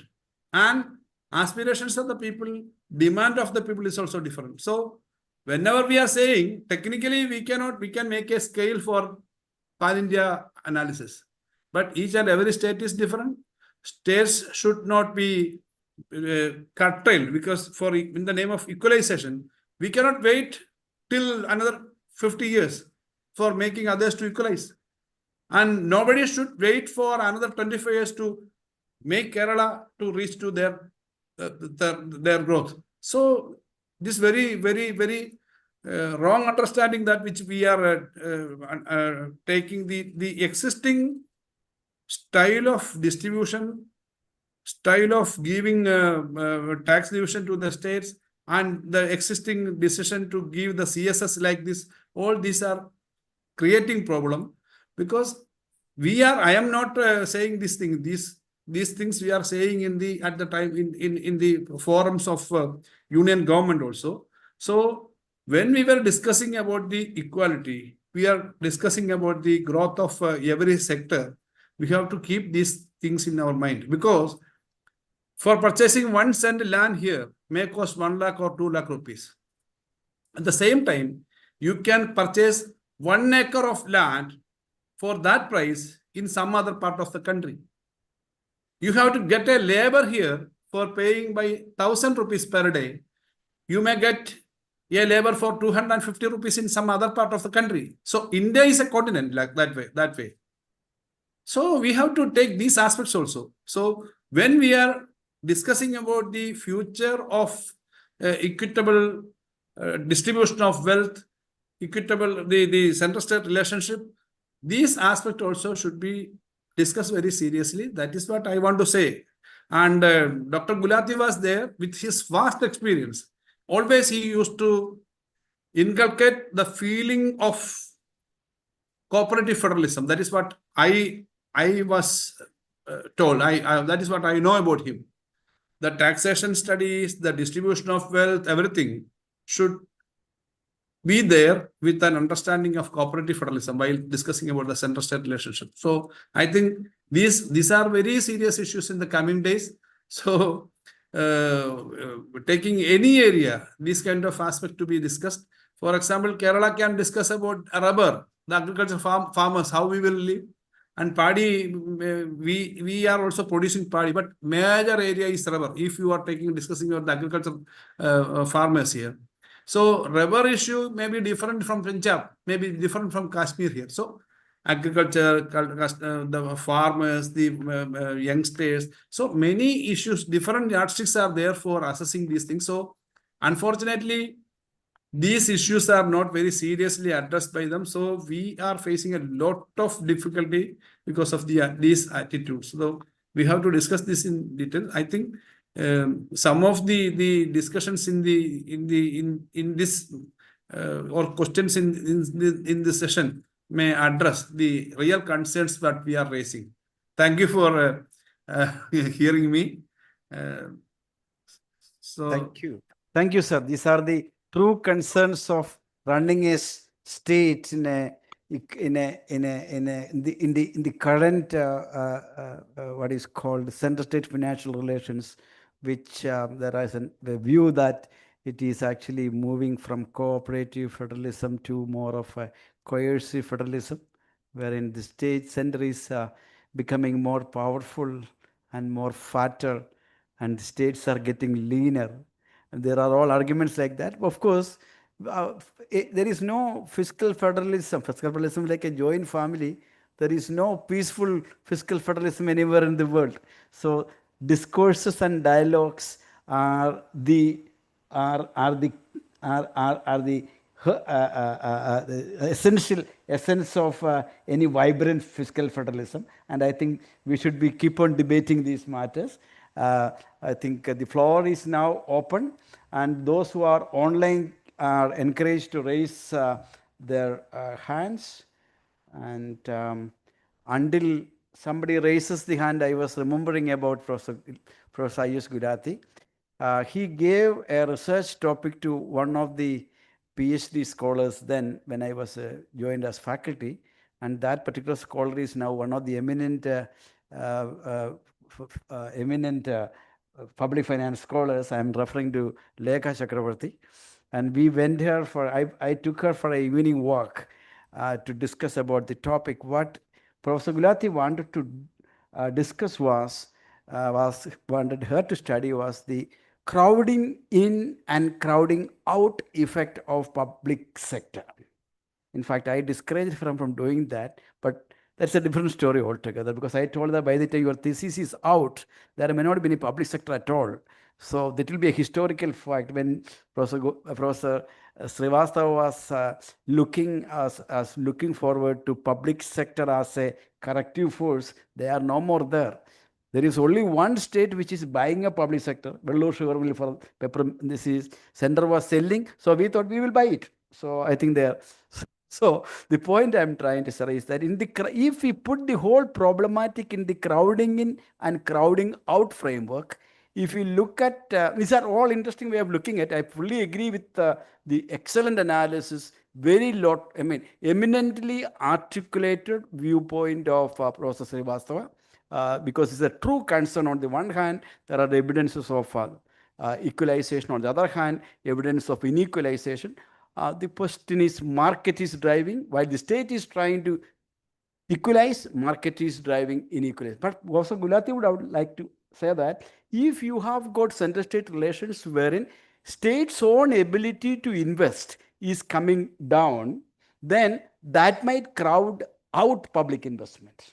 So it must be so that the states which are not able to invest, public sector also, the private sector investment also gets crowded out. So is it that one way to look at this? Because the growing inequality in per capita income, can it be because of the fact that state is not able to, public sector is not able to invest, so naturally there is no private sector investment coming in?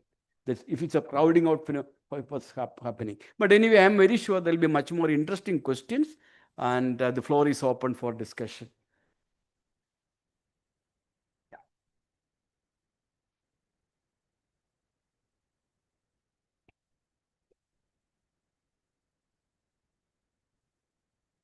I see Professor Ajay Ranjan Cha. I think there are a lot of people who with us who are really worked on these issues. Anyone who would like to ask from the question, or any comments, observations from the online, may please raise your hand.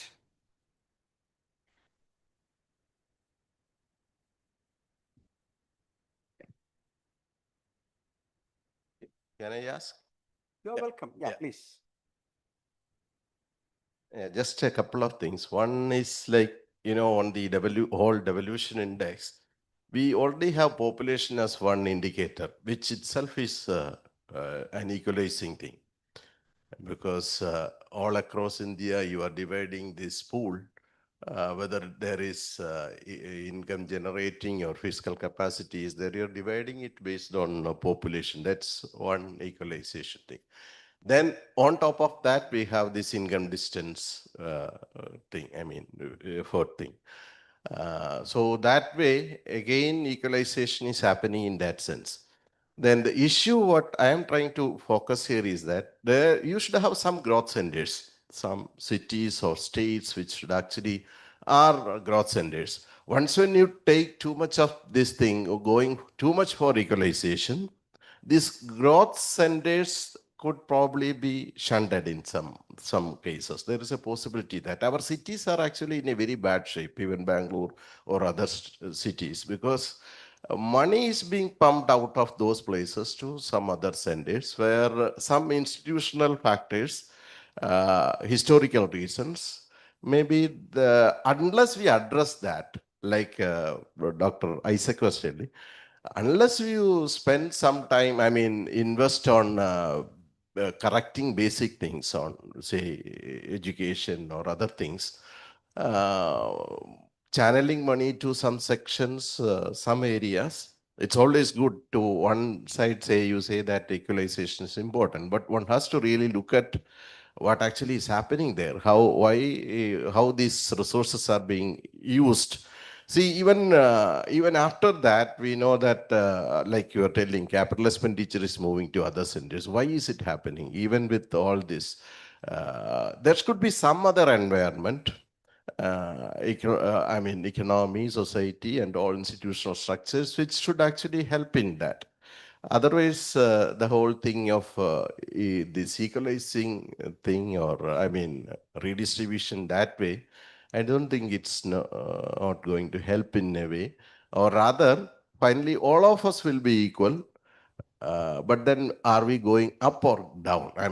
Some centers will be regressed in that way. That's my point. Thank you. Thank you. I think very pertinent observations. I think apart from the population point, I agree with most of your observations. Population is not a redistributive criteria or equalizing criterion. Population, see, all transfers are understood in per capita terms. Population is a neutral criterion.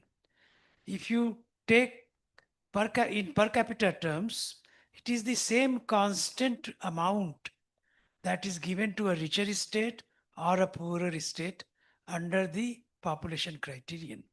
The way we had implemented it earlier was to actually distort it further. It actually served as a negative neutralization because people insisted at 1971 population to be used even though we had moved far ahead from 1971. So sometimes 40 years gap in terms of the use of population as a criterion. The history of transfer is such that is replete with many factors that actually, even now, if you look at the mineral rich states like Chhattisgarh, Madhya Pradesh, Orissa, you find that the kind of suffering that they have, the kind of adverse incidence of health outcomes that they have, because they are suffering pollution for generating resources that are to be used everywhere else other than them.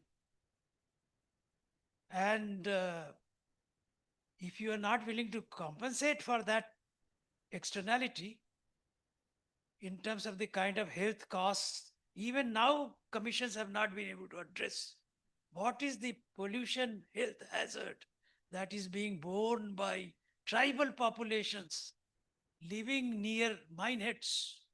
Coal at one time was mined in these states and being delivered to so-called prosperous states at the same cost as it was delivered at the mine end. It used to be called freight equalization principle. For 40 years, 45 years, the freight equalization happened. So when richer states got the benefit, you are not willing to acknowledge that. Even now, you are not willing to acknowledge the kind of contribution that mineral rich states are making. And they are bearing health hazards that's associated, negative externalities associated with minerals. So far, finance commissions have not considered. So there are a lot of inequities that even now continue. You get your resources, your thermal coal, etc. You produce electricity here. Tomorrow they block it at their border. Your industry will be gone. So, one, it is a misunderstanding that population is a progressive redistributive criterion. It's a neutral criterion. It gives the same per capita amount whether one is living in a rich state or a poor state. Two, your point about growth centers is well taken. I think that's a genuine point. There are various other factors you quite rightly argue. But I would only urge that look at the picture in totality.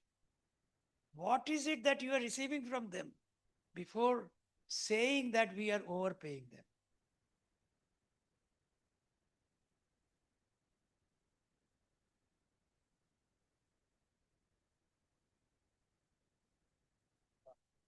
I don't find any, I think we are already extended time as by. Yeah. Okay, actually. Thank you so much for this insightful lecture. One small question, which is the data which you have shown, the consumption inequality is reducing while the income inequality is increasing. And the reason which you cited is that some inequality has there been in the savings component. So which component of saving is actually driving that one, and what could be the channel or driver for that? Thank you. That's a very, very pertinent question, because in general, it is not the private corporate saving, it is the household saving, which is the critical element in this profile. The household savings is also much larger. It is the only sector that produces a surplus. So the surplus gets converted into financial savings of the households, which gets transferred to other estates. So it is actually financial savings of the household sector, which is the one that is mobile across estates. That is the surplus that they get. Please, can you please give the mic here?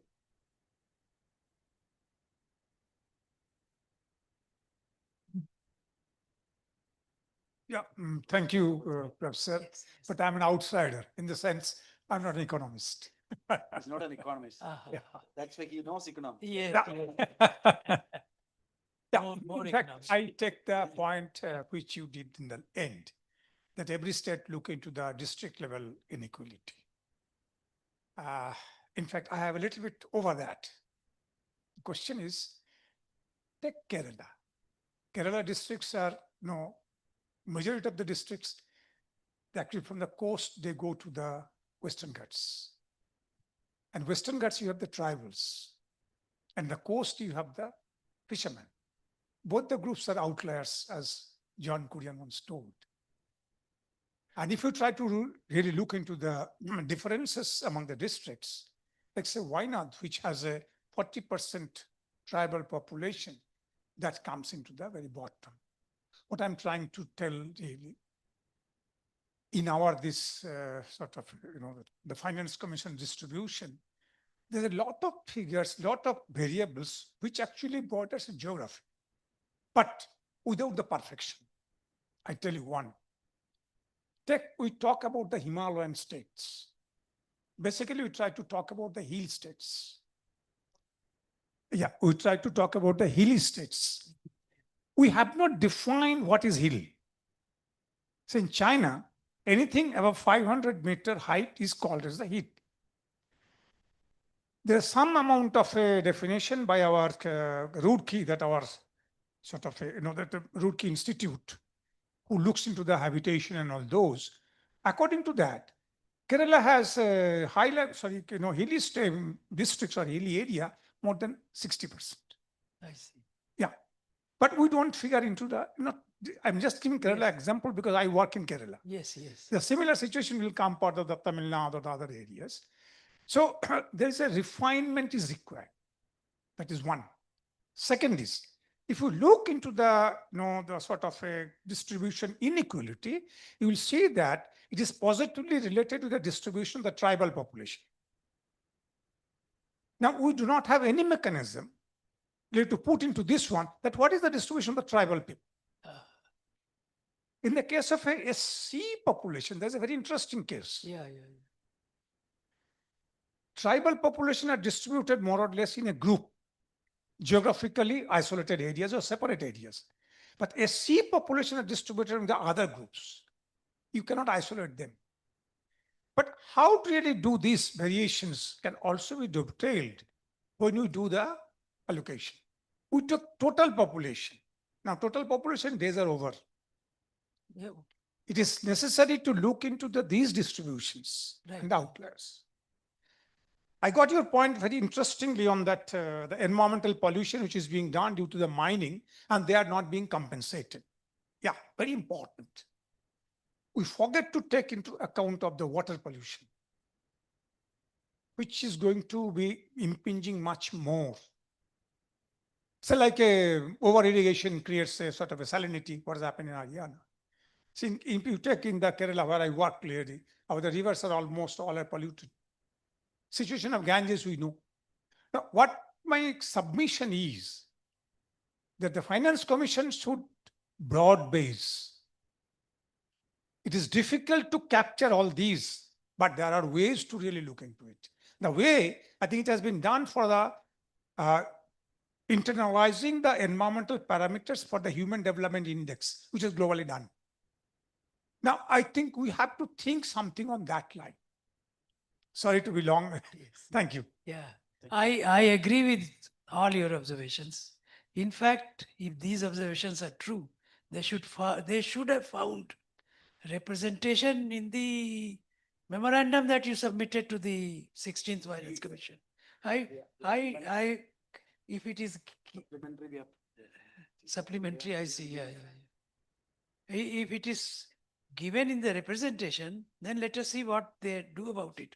I have given you here itself in the presentation, I distinguished areas according to various kinds of cost disabilities, coastline and wetlands, different kinds. And I was arguing that these are all worth considering because they reflect cost disability. But unless the states make a point, that is a genuine point. And that should be actually pursued with the commission. Should have been pursued. I don't know how far you pursued it. Because that's a genuine point. It's a cost disability. Should be neutralized.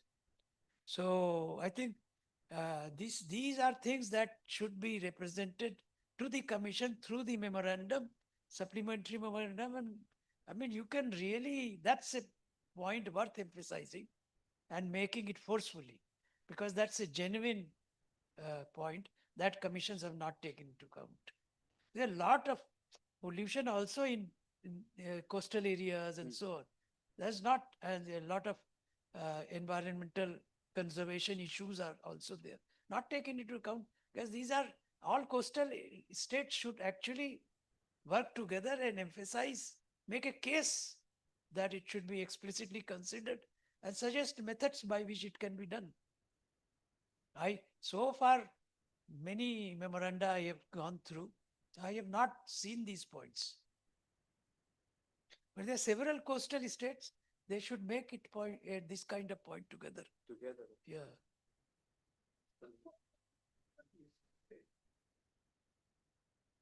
As you have come on the coast, that's also one of the point I think one of the scholars did from here. that to take care of the coast and how it really changes. Say, in the Sustainable Development Index, Niti Aayog has stopped to take the coastal states because it is only for the 9 states.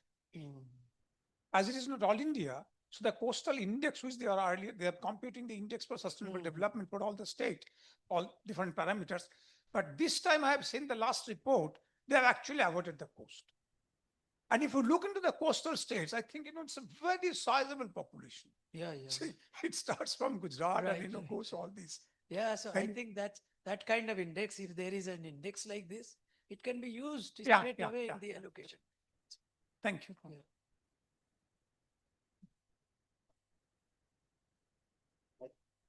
Please. Yeah. I am an economist, but absolutely no public finance background. But certain things have always been running in my mind. One thing is, of course, this last few budgets have been putting a lot of money in capex. What we call the capex, capital expenditures. And once upon a time, when India was industrializing, you remember that 50s and 60s, that the public sector enterprises were going into areas which were backward.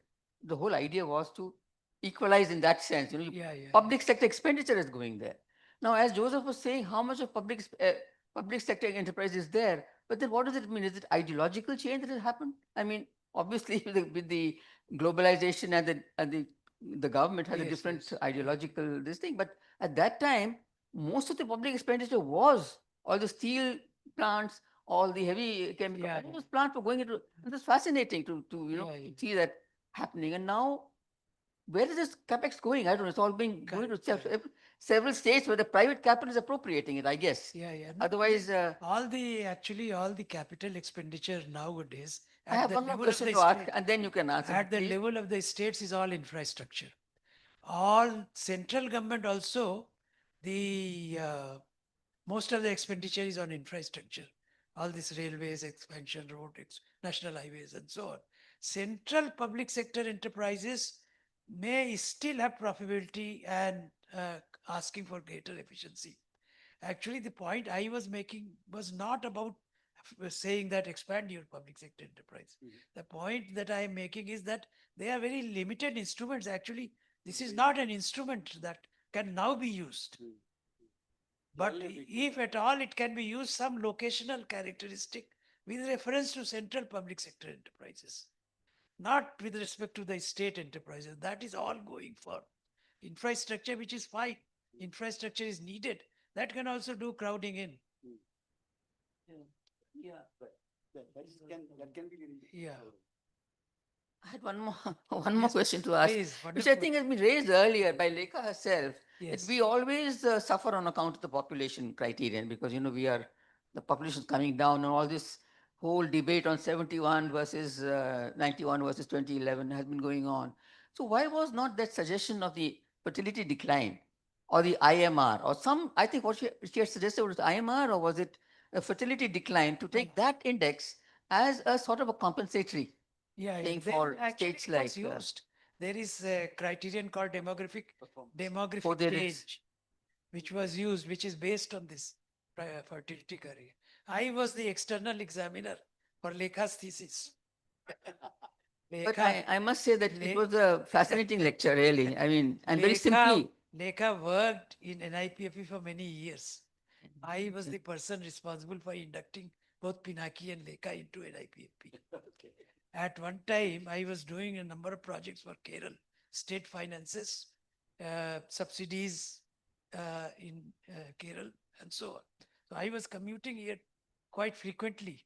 At that time, I had met Pinaki and Lekha and invited them to come to NIPFP.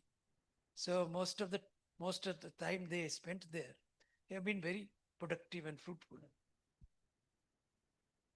Okay, I think it was indeed a very fascinating lecture, and anything that deals with the complex realm of Indian fiscal federalism cannot be, less exciting. And in fact, Professor Srivastava has successfully came out with an issue that needs a lot more inquiry, and he has also kindly located a few issues for us to kind of explore. And I think the particular discourse could not have been at a more appropriate time than when we are waiting for the 15th the recommendations of the 16th Finance Commission, and also at a context wherein many different finance ministers would be raising voices like what our honorable finance minister said.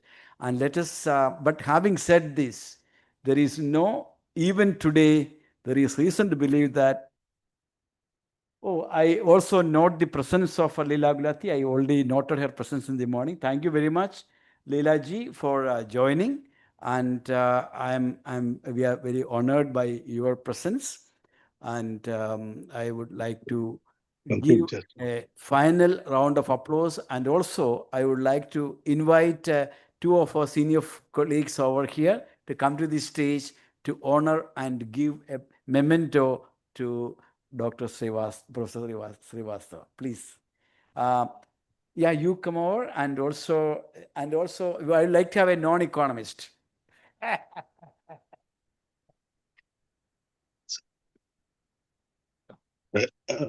Rogers అంటున్నారు. పర్లేదు ఇప్పుడు పర్లేదు. You will honor him, and yeah, really interesting. Without knowing much, I think. Yeah, of course. Okay. Thank you. What do you call that? What do you call? Sure. No. Near. What? Something like that. Very good. Yeah, I think thank you so much. Yeah, I just gave the memento. Oh, okay.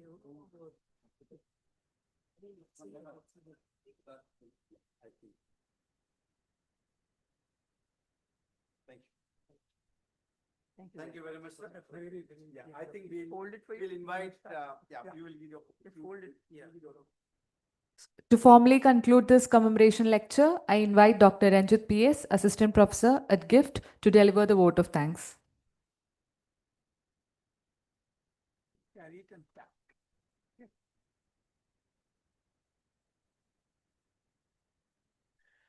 On behalf of Gulati Institute of Finance and Taxation, it's my proud privilege to propose the vote of thanks for the 9th IS Gulati commemoration lecture. First, I express my deep sense of gratitude to our distinguished speaker, Professor D.K. Srivastava, for delivering an insightful and thought-provoking lecture on equalization transfers in India and profiles of inequality. His rich analytical exposition, shaped by decades of scholarship and policy engagement in the area of public finance, has greatly enriched our understanding today. So thank you, sir. I extend our sincere thanks to Sri K.N. Balagopal, Honorable Finance Minister of Kerala and Chairman of Gulati Institute of Finance and Taxation, who joined online and delivered the presidential address, which basically added great depth and relevance to this commemorative event. Thank you, sir. I would also like to place on record our heartfelt thanks to Professor T.M. Thomas Isaac, former Finance Minister and Distinguished Fellow of Gulati Institute of Finance and Taxation, for moderating the session. He, in fact, did the initial remarks for this event today and enriched the deliberation with his profound insights and experience in public finance. I also express my sincere gratitude to Professor K.J. Joseph, Director, Gulati Institute, for his leadership, guidance, and of course, the warm welcome, which were instrumental in the successful conduct of this program. Thank you, sir. We are thankful to Professor Leela Gulati and the members of Gulati family who supported us for this event, and also the distinguished galaxy of economists, public finance expert, and academicians of the diets and online, particularly Professor A.V. Jose, Professor Mithul Eppen, Professor Sri Kumar Chattopadhyaya, Dr. Gayatri, Dr. A.J. Jha, Professor Ram Kumar, Dr. Harikurup and others, and other eminent economists who joined for this program, and also the members of Kerala Economic Association, faculty members from various colleges and universities, and other innovative engineers who joined both online and offline and made this program truly inclusive.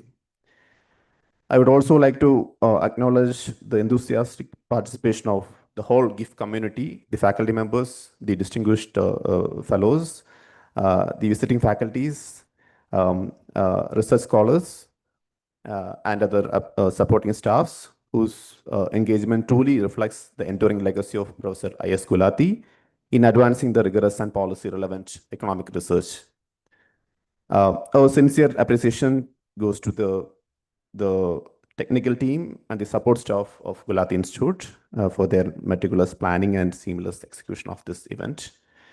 Once again, I thank everyone. Sorry, I forgot the.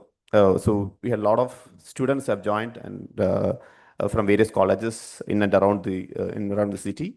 So we thank them also. And once again, I thank everyone who contributed directly and indirectly to the success of the 9th I.S. Gulati Memorial Lecture. Thank you all.